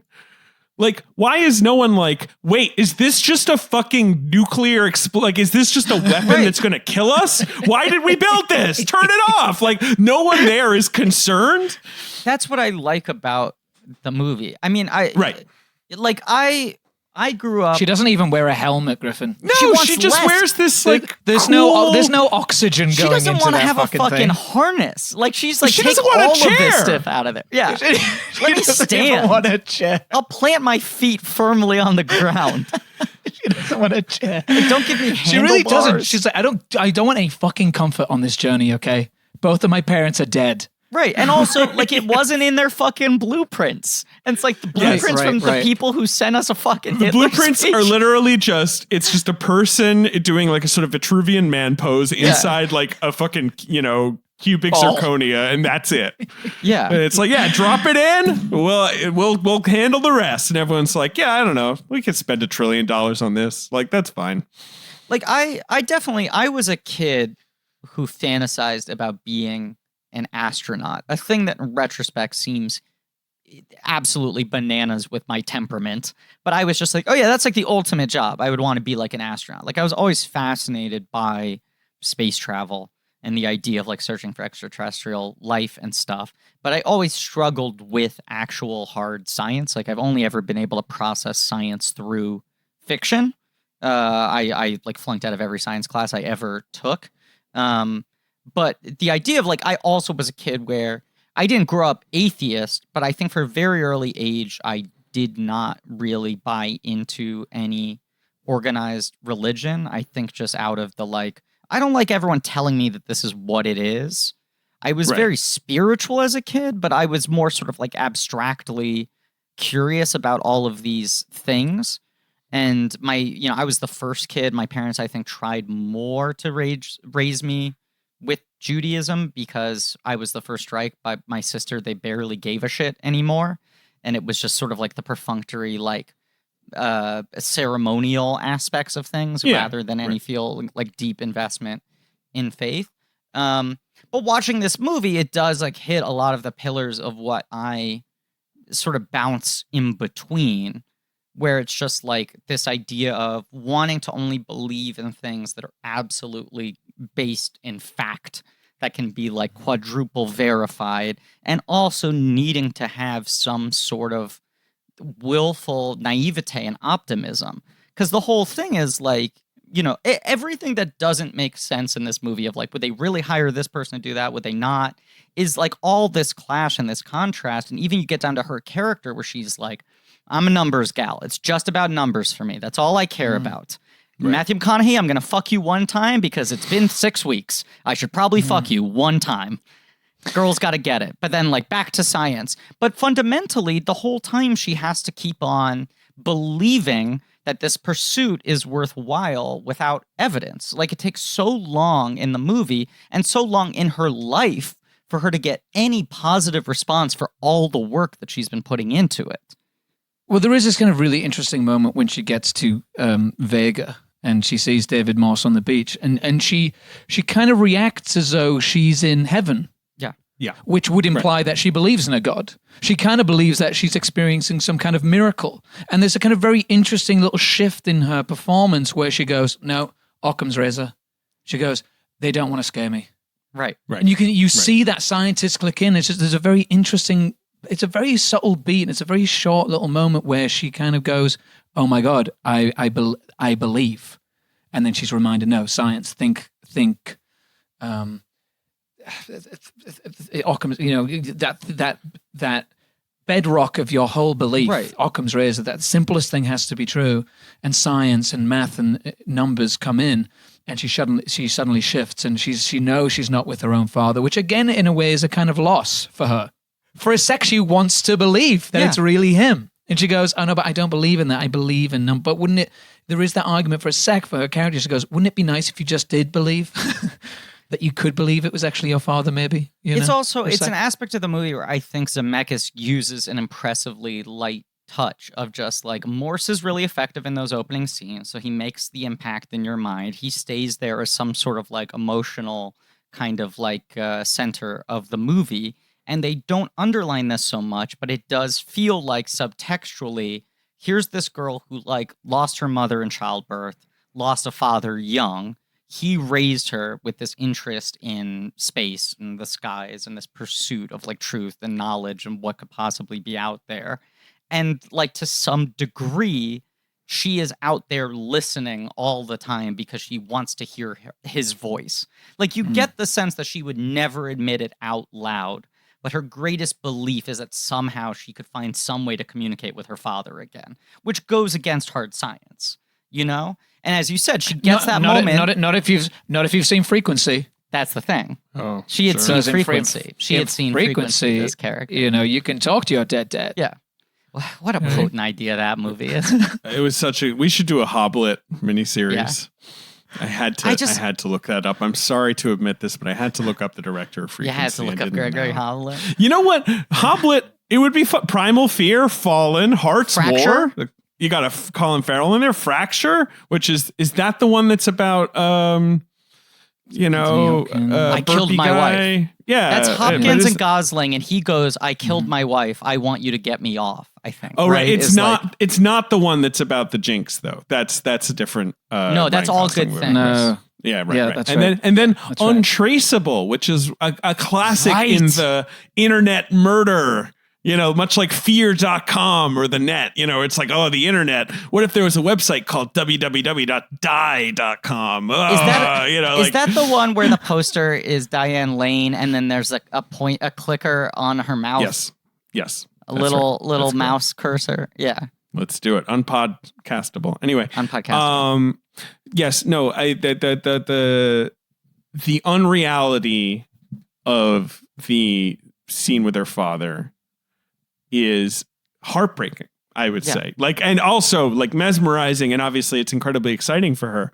But I love the weird tragedy of like they're doing this to make her comfortable and it works, but also like she has that moment, but then you sort of like, you know, she moves her hands and you're like, oh, it's fake. Like, you know, I like that Zemeckis makes it look kind of like beyond real. Like, oh, right, of course. Like there's no, she was right all along. Like you said, Jamie, Occam's razor, this is science. This is like a hologram. And like, you know, she can barely understand it, but like this isn't. It's also fascinating that like at this point in his career, there's all this shit where like the waves are moving backwards.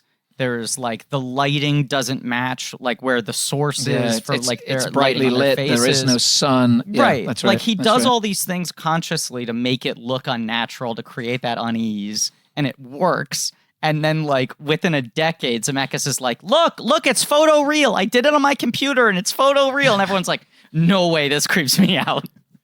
Like, it's the opposite. I only realized this last time watching is that she draws the beach in the beginning.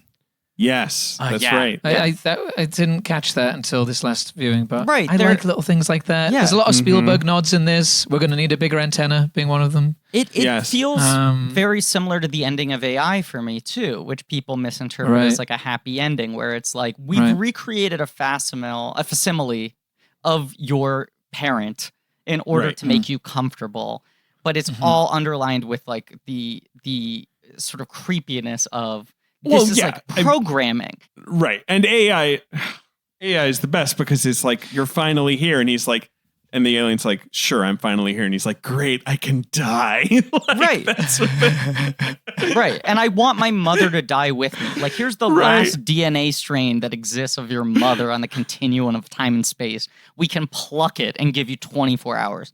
But there's the thing in this where like Morse is switching back and forth between like speaking in the voice of the alien collective and speaking in the voice of her dad.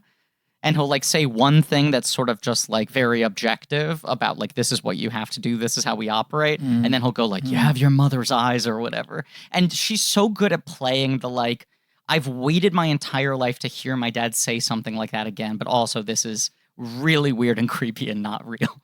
This is like data telling them that they should say that. That's a thing my father would say in this simulation. Yeah, I mean, the other thing is it does remind me a lot of Silence of the Lambs, because so much of Silence of the Lambs is her flashback of her seeing her own father's funeral. There's I think a scene with her where her father kind of comes back from work. It just feels so canon for Jodie Foster, this kind of stuff. She's just right on the money for me. Like I never saw Maverick. I've never seen Maverick. I need to see Maverick. It's a good movie. There's a lot of her work that I actually haven't. I didn't see Nell. There's a lot of her work that I haven't seen, but she's right in the pocket with this stuff. Emotional loss. The conviction, this spirit, this sense of duty. I have to do this. I'm going to prove that I can do this. I guess a lot of it is kind of metamorphosis. Much it sounds the Lambs is all about metamorphosis. This is kind of very similar. I have to do this thing, and I'm going to do it, and she does. I find these scenes so effective, and when she does them, she's one of the best. I think you'd like Nell because it is kind of that's just the Jodie Foster show for what you're talking about. Just absolute intensity and sincerity and like very, it's not. Griff, have you seen Nell? I've never seen Nell. No, it's not a great movie. It's an interesting movie, but she, it's just all her.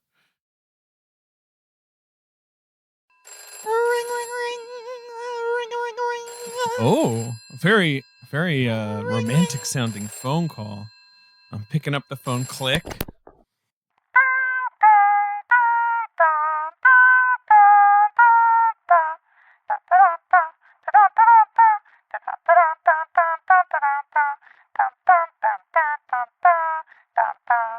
It's a very Christmassy.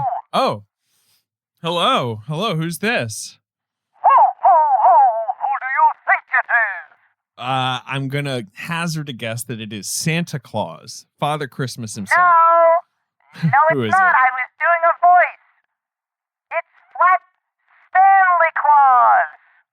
Oh, wow, that's interesting. You used your name there, and you sort of flipped it around. Santa Claus. Now, I was for anyone who gonna doesn't know, dictate it. you're the famously two-dimensional children's book character. We've had you on the show a few times. So famous. Everyone knows exactly who I am. It doesn't even need an introduction. I could be on David Letterman's new Netflix show. You are a bit of a letterman in that you are. I am a Letterman. You're a person, but you're also you have the sort of physical qualities of paper. Yes. And you're Right. always mailing yourself I identify as everywhere. male. Yeah, sure. I identify as male, and I also identify as male. Right. MAIL. Get the joke I did there. It's M-A. Look, David, we all know about me, and we all know that I like to travel in the mail. You do. You love to mail yourself to get places. And this year, holidays are going to be pretty weird. Yep, probably going to be a lot of mailing going on. We can't, a little less in person. More people are going to be mailing stuff than ever before. Post office is going to be busy. Yeah, post office is going to be busy. Travel is scary. We're all having to accept the fact that we might not be celebrating the holidays in person with our loved ones. Sure. I mean, look, David, I'm living my life with an abundance of caution. I'm not even taking trips in envelopes anymore. Wow, really? The health risk is too high, but the risk we really should be worried about is not getting our presents out to our loved ones in time. I do know what you're saying in time. And, it's going to be tough because everything's going to be busy. And so stamps.com is going to bring the post office and now UPS shipping as well right to your computer. You can mail and ship anything from the convenience of your home or office. Sounds like we should start calling them Stamps-a Claus. Stamps-a Claus, exactly. And Stanley Claus. Stamps-a Claus. Well, stamps.com does save you money with deep discounts you can't even get at the post office. They bring those services right to your computer. It's must-have for any business, whether you're an office selling out invoices or an online seller fulfilling orders during the holiday season, or even a big warehouse sending out thousands of packages a day. Stamps.com can handle it all with ease because you can use your computer to print official U.S. postage 24/7 for any letter, any package, any class of mail, anywhere you want to send Once your mail's ready, you just schedule a pickup or you drop it off. It's that simple. Pretty good, huh? Right? Pretty great, huh, right? With Stamps.com, you're going to get 5 cents off every first-class stamp, up to 40% off priority mail, 62% off UPS shipping rates, and not to mention, it's a fraction of the cost of those expensive postage meters. It's a no-brainer. Saves you time and money. Yeah, I did like a lot of bits at the top, so I'm just letting you kind of do the heavy lifting now because I feel like That makes sense. That makes sense, right? I came in real hot.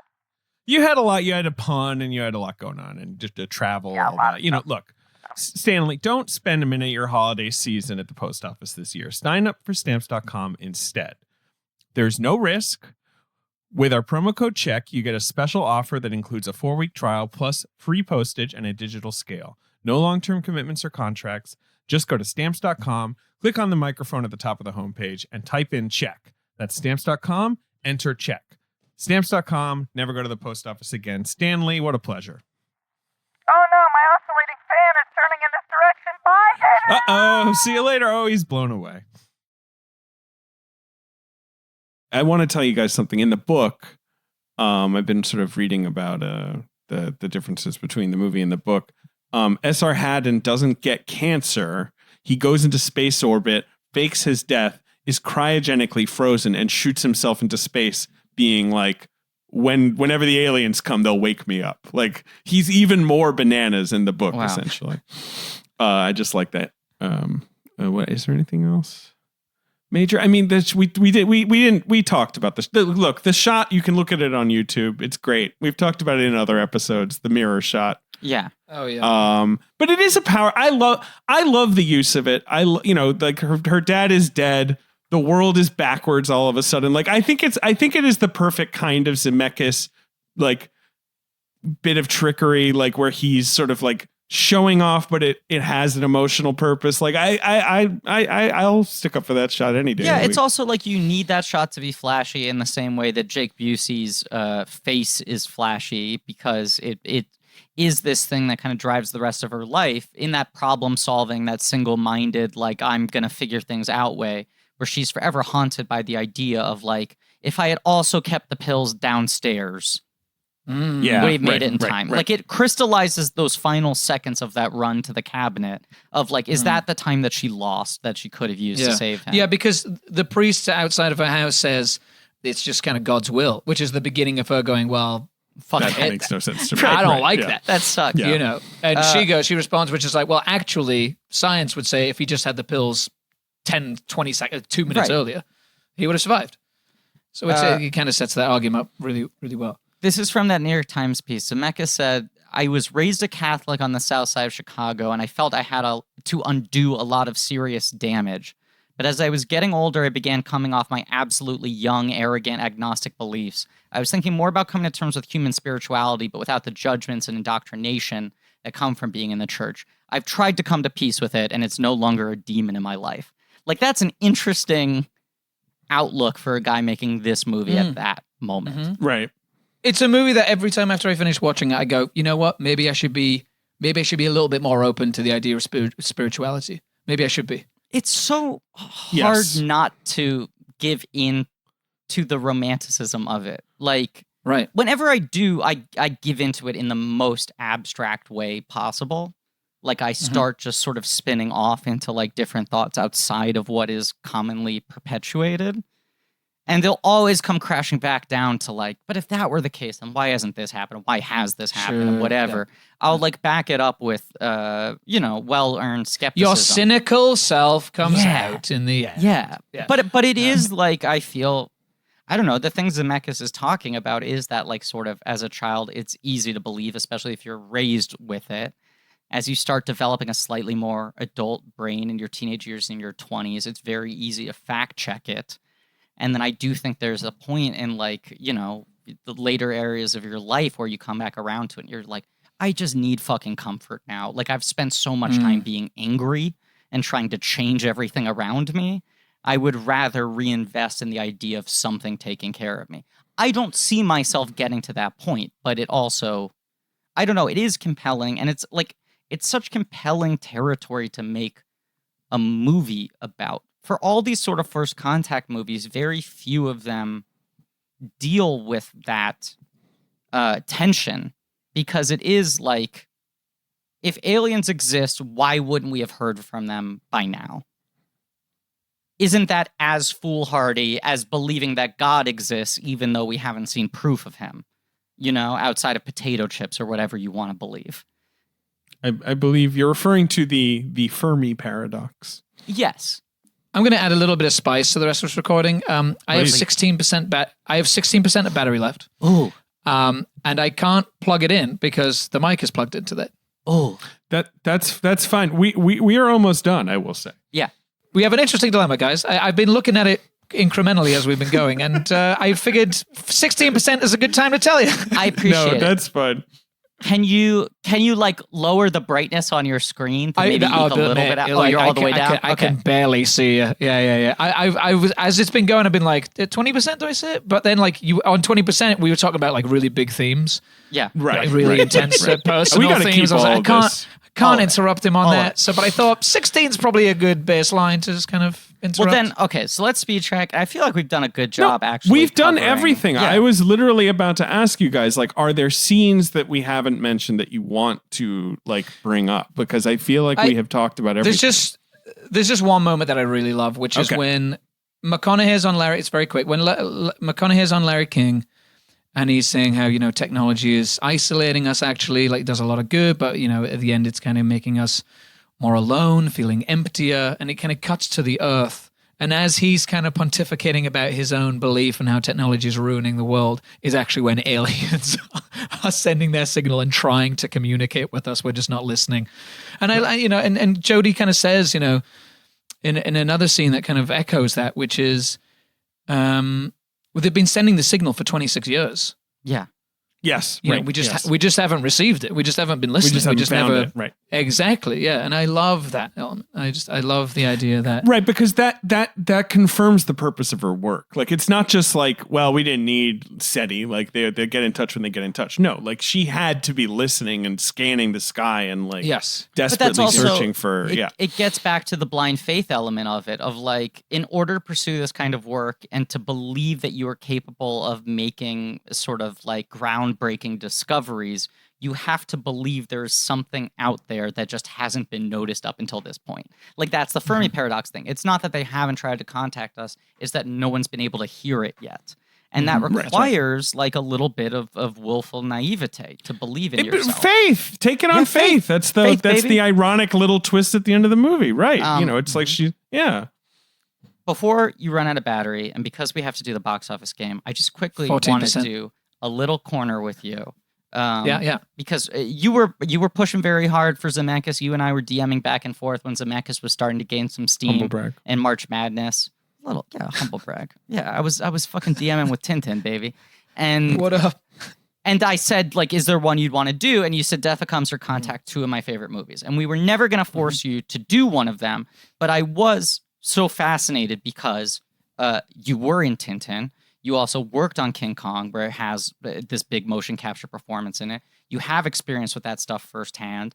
And within 5 years after this movie, Zemeckis is all in on motion capture, stuck there for a decade. And I feel like Tintin, for me, what makes that movie such a breakthrough in so many ways is that's like the first time where I think there are successfully naturalistic mocap performances. So often the ones that work are actors like Andy Serkis, who had a really sort of facile understanding of theatricality and understanding what you needed to push through in order to have those performances registered. When you get to the Zemeckis movies, it's the dead-eyed zombie animatronic thing. But Tintin is a very low-key character. He is like a thoughtful, sort of like reserved, reactionary character in a lot of ways. And yet that feels like a full-bodied performance to me in a way that none of the Zemeckis movies were able to do. Did you find, was the technology just at a point where it was able to pick up on that, or was there anything you had to adjust in your technique to figure out how to make that work? I mean, it's hard to say because, what Andy did with Peter on all those Rings movies was extraordinary. And that, I think, correct me if I'm wrong, but I think that predates all of Zemeckis' mocap stuff, right? It does, yeah. Yes. Yeah. So to me, it's kind of, I mean, I know that Gollum isn't necessarily lifelike, and he is much more of a creature than anything else. So you can kind of do a little bit more in terms of the design of the character, taking away from a human and turning it into something different. Whereas a lot of Zemeckis' stuff is very much trying to get as close to a photorealistic human as you possibly can. So that separates it a little bit. But also, when I did Tintin and worked with all, the mocap guys and stuff, they were always kind of like, this technology is going to change next week. Yeah. It's going to change on the next film. It's going to change by the time, Cameron gets his hands on it again. It's going to change by the next Apes movie. So if I went and saw like what they're doing on Avatar down in New Zealand, right, I wouldn't even know what that was because it doesn't look anything like what we were doing on Tintin. So it's such a technology that has advanced and changed so quickly that it really, for me, I think it comes down to the technology, because I think the performers you're always trying to do honest stuff. You're always trying to get to the truth. And certainly with mocap, you have to push through the technology. Like that was one thing that Andy always taught me and told me was you have to kind of articulate a little bit more, like really try and get through the technology. And we would have panels of, the Tintin panels all over the mocap stage. Rules. So I think it's just more the technology catching up. Like I'd be interested to see if he did it now. If some of those movies would have been more successful in terms of the rendering and how we kind of view those characters.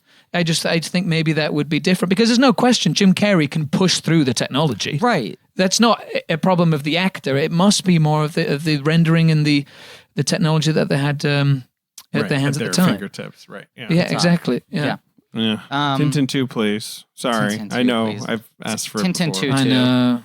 I know. If only. We'll see. I mean, it's something they've always talked about, but nothing concrete. It's on also, that, I mean, the beauty of motion capture. You could do it 30 years from now. You can't age out of I playing. don't want to be Tintin. playing Tintin as a 60-year-old, to be honest. But I don't know. Okay, Maybe you should. 15 years.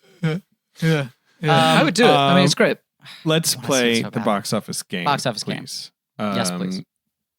Jamie, you alluded to Contact going up against. I know. I hope I didn't blow it. No, so so it's- so it opens number 2. But it's on the July 4th 11th. of July movie, right? Whatever opened the 4th of July is still number one. So but Contact opens to 20 million. It makes 100 domestic, about 160 worldwide. So Yeah.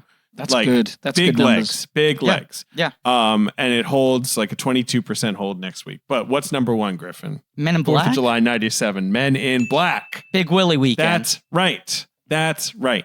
His second 4th of July course. home run in a row. The definitive New York 90s movie, one of the greatest films ever made, Men in Black.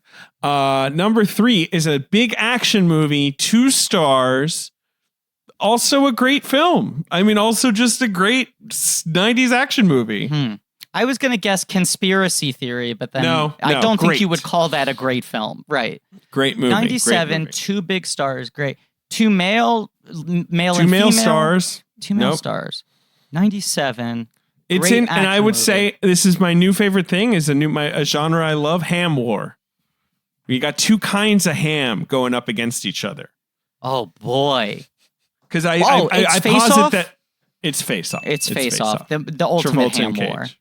Right. Yes. It's prosciutto versus like I don't know. Honey baked. I don't know. Black Forest. Yeah, Cage is honey There's baked, a lot. right? Yeah, Cage is honey baked. I don't know what Travolta is. Travolta's something weird. He's like deli meat. Anyway. Travolta's boar's head. Face Off. Jamie, Face Off. Are you a fan of Face Off? You want to Absolutely. I mean, I've only seen it once, but it's terrifying as a child. Oh, it is terrifying I like as a it. child. Yeah. It's terrifying, yeah. Especially when he has no face. Well, there's a lot of uneasy stuff. Is Dominic Swain in that? yes. No. There's a There's lot of all the uneasy family stuff stuff in is really that. creepy. Space waterfall. Yes. They've got Yeah, magnet prison. I mean, some of the scariest concepts in all of film. Right. All right. Number 4, Disney movie. Number 4 Disney would be Hercules. That's right. There you go. Nailed it. I've said this before in the show. At the time I walked out of Hercules, I turned to my dad. I said, "That's tied. It is tied with Toy Story for the best movie I've ever seen." And it is wild that I still think Toy Story is about as good a movie I've ever seen, and I don't even like Hercules anymore. Like I've twice in the last 10 years rewatched it and gone like, "Yeah, not for me." I'm excited to rewatch Good movie. Hercules. I haven't seen it in years. Yeah, I remember liking Hercules. I would love to have a reason to rewatch Hercules. Wait, James Woods? No? Yeah. Isn't he one of the voices of Incredible Hercules? Woods. That's It right. might be my favorite Woods performance. I have to say, that's the one thing that holds up perfectly for me. Favorite Woods. Come on, there's too many options. Come on, I could talk all day. His All right, look, hair number is 5. fire. It is. It's very cool. Very cool. Number 5. Yeah. Rom-com. Big movie. My Best Friend's Wedding? Yeah, all right. Well, you got it. There you go. I remember My Best Friend's 97. Wedding. It was a big year. I know. I was activated. I was reading And Entertainment look, Weekly. some other movies. Yeah. Yeah, good year. Here's the thing. Cage, Right, Con Air is number 8. So Cage has 2 movies. Oh, my God. Which is huge. And then you've also got Batman and Robin and The Lost World Jurassic Park. So you've got these 2 giant, sequels. Yeah. One of which is underperforming, one of which is not. But then also Out to Sea. The Jack Lemmon and Matthau. Walter Matthau, is number 6. Is just sort of hanging out. That was out. I don't know. It's There's some weird like shit. Peak Hollywood. Peak, we figured out this machinery. It's just humming along. Because Jesus, you got Speed 2, Liar Liar, Austin Powers. Liar. But also, look at the money on Liar Liar. Oh, look how much money that made. Wow. Huge. And Jamie, tell me how many weeks Liar Liar has been in the box office. What week of release this is? Oh, is it are we in 10? April 17. Week Wow. 17. Holy shit. And it's still what, making its $1 total million gross bucks. is what? Is it 180? Its final gross is 181. Wow. Made 300 worldwide in 1997. He can't lie. But He doesn't lie, that guy. You look at this and you have star vehicles, you have franchises, you have more high adult concept films, you have more action. kid films, right? You have You every have a genre. Guys, remember movies? The movie. I miss him. God, I miss him so bad. Jamie, Fuck. hasn't this year just fucking sucked? Fucking sucks. The Also, worst. we don't even fucking know who's president. I know. Do you know what I mean? Fuck, this is a God. nightmare. Yep. What's your Bums me battery out. at, Jamie? When I pull up Deadline and it says shocker, Amblin film overperforms with $3 million weekend. And I go, what is this movie? I've never heard about it. Just by process of elimination because it's on 20 drive-in screens. It's the number 1 movie in America. Oh boy. Jamie, what's your battery at? 9%. We could talk about Mank for a sec. Have you guys seen Mank yet? Yeah, I've seen Mank. Have you seen Mank? Yeah. I've seen Manked? Yeah, so Mank. Oh my God, Yeah, you Mank. Mank. Yeah. How good is Mank? Jamie, I'm Mank's going to great. DM you. I have a lot to say about Mank. I'm very excited about Mank. Good. Yeah, I don't know. It's been such a bad I mean, that's year. basically the only thing that we have to look forward to. Is Yeah. Mank. Kind of. Right. Basically. Pretty much. You're flying out to film a movie tomorrow on Tomorrow, election yeah. day. Can you packed. can No, you it's say the worst time. what the movie is? I'm curious just what Yeah. it feels like. This is the first thing you've done since the pandemic started? Since lockdown, yeah. Yeah. Well, I did some research. I did I'm in a Tom Clancy film with Michael B. Jordan that we did some. I'm very excited for that movie. Amped for FYI. that. Amped Please. for that. Without remorse. I did some reshoots on during lockdown, which was scary and everything because the masks and the whole COVID protocols and everything. But this will be the first one that I'm starting since lockdown. Yeah, so we'll see how it goes. I mean, it's great. It's insane. I mean, nothing will be the same for an actor. I mean, you're kind of the distancing, the rigorous testing every week, the distance from your director, just the distance with a film. Film sets are places that are communal. They are places where you stand in close proximity and you huddle together and you speak and you complain. Yeah. And that is just gone because there's a guy in a blue jacket that just keeps coming around going too close for too long. So go away. Wow. Do you find especially having done reshoots for something that you originally shot pre-pandemic, did it change your process at all? Like, do you find yourself having to adjust anything in your creative sort of workflow as an actor to overcome the weirdness of it? Or is there anything you feel like you need to replace when the sort of communal collaborative aspect of it is a little more distant? I mean, because with the Clancy thing, it's there's we're wearing, military gear and helmets and so you're and headsets. So you're already kind of like at a disadvantage because you can't hear anything anyway. Mm-hmm. But then you throw people in people in masks, kind of trying to. It's just kind of. It makes it impossible. So, I mean, it doesn't really change any process necessarily. It's just sad because, I have a lot of fun on film sets. I grew up on film sets. I love making movies.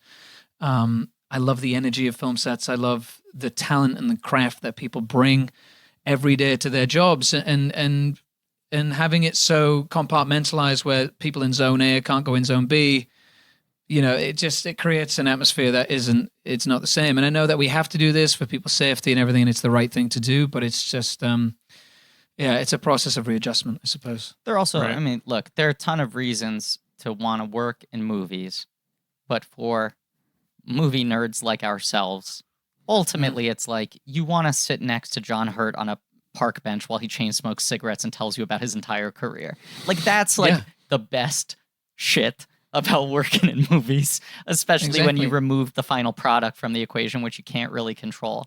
And I just feel like, I don't know, I'm too neurotic to try to do anything during this. But oh no, I'm neurotic. Sure. Believe me. Yeah, there's also a lot less demand for me to do things than there is for you. I'm gonna be in like helmets and goggles and gloves. I'm gonna look like a freak tomorrow on the plane. I'm gonna make all my family look like a freak too. I just think, it's what you said. I'm gonna feel very sad the first time I'm back on a set, or even if it's post-vaccine, there are just more protocols in place, and it's harder to just casually walk up to whatever great character actor and just like try to get them spewing stories about everything. It's saying that it's saying that my battery's going to go into sleep. Wow. So I'm nervous. Okay. I want to like somehow stop the record, at least All right, make sure that I save the recording. Yes. Can I press stop?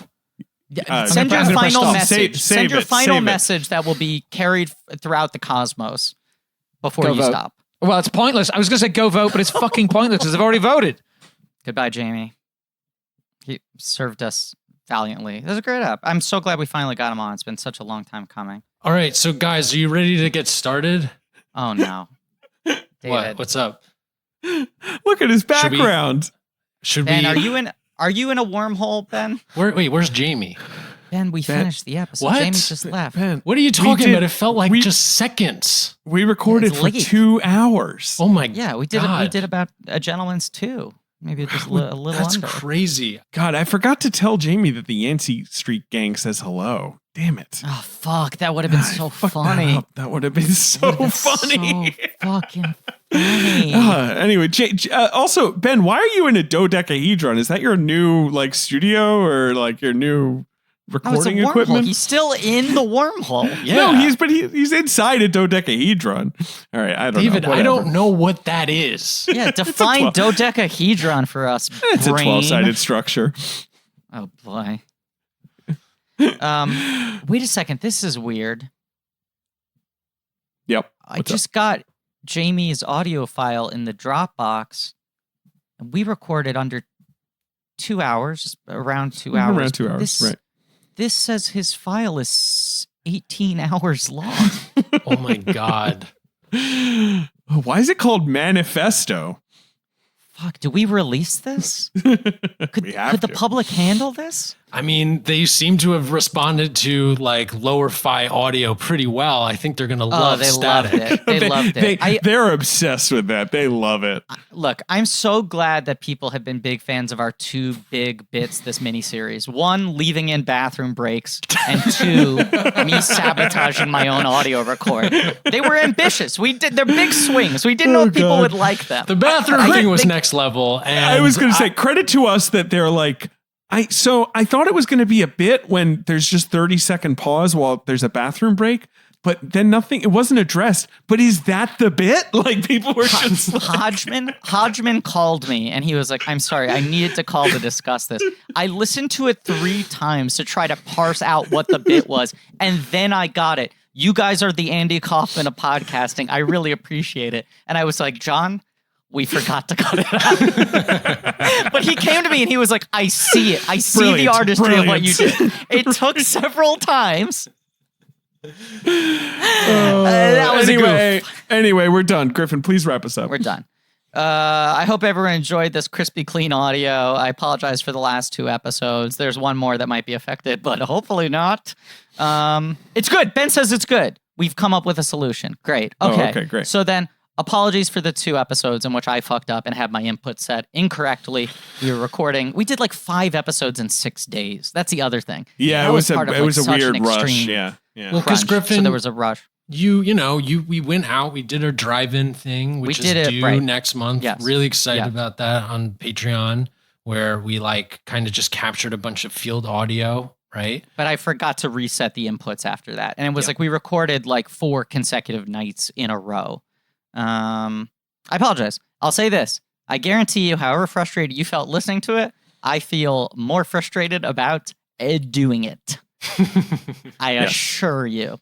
But that was our episode with Tintin. It's fucking wild that he listens to our show, right? Insane. I know. Completely I've been insane. saying that a lot this miniseries, and we'll continue to say it on future episodes of the miniseries. But it is very it's very bizarre. It's wild and delightful. A lovely man. Such a big fan of his. Lovely man. Yes. But it's also I zoom out and I'm like I do strongly believe he's one of the best actors of his generation. Oh, he rules. And I think he has kind of a perfect career in that he was like. It's kind of stunning, especially like compared to Jodie Foster, how he is similarly transcended past a child career, especially one where he had such a big role at such a big young age, where he's the title character, and has gone on to work with so many incredible people in different genres. He's worked with great directors, right? But like come on, this is his episode. Let's not embarrass him here, like gushing about him. Okay, fine. I'll stop. I guess he'll never listen to this one though. He's a piece of shit. And he's an overrated hack. Tintin blows. Oh boy. No, it's for losers. You Tintin's couldn't for even losers say that and with babies. a straight face. I can't even say it. I'm crying. Tintin's one of my best movie friends. He rules. He's got a nose for a great story and he loves adventure. He's one of my best friends. He rules. He's got a white dog and his best friend is a drunken sea captain. AKA Snowy. I mean, talk about squad goals. All I need in life, my little white dog and my drunken sea captain. I'm a boy reporter. Sign me up for adventure. Thank you all for listening. Yep. Please remember to rate, review, subscribe. Thanks to Ange Forguda for our social media, Joe Bowen, and Pat Reynolds for our artwork, Lane Montgomery for our theme song. Go to our Shopify page for some real nerdy merch. And go to blankies.rad.com for some real nerdy shit. And go to patreon.com/blankcheck for blank check special features. We're around in the corner on the Alien franchise, starting to get into those big questions of God and space. A la Ridley Scott. Tune in next week for What Lies Beneath, right? Yeah. 3-year gap, then 2 movies in the same year. I always forget which goes first. Yeah. Yes. Next is What Lies Beneath. Yes. Yeah. So tune in next week for What Lies Beneath with Star Lee Kine. Star Lee Kine, our very special guest. Yes. On What Lies Beneath. And look, what else is there to say? But, and as always, Jake Busey's a dang-ass freak.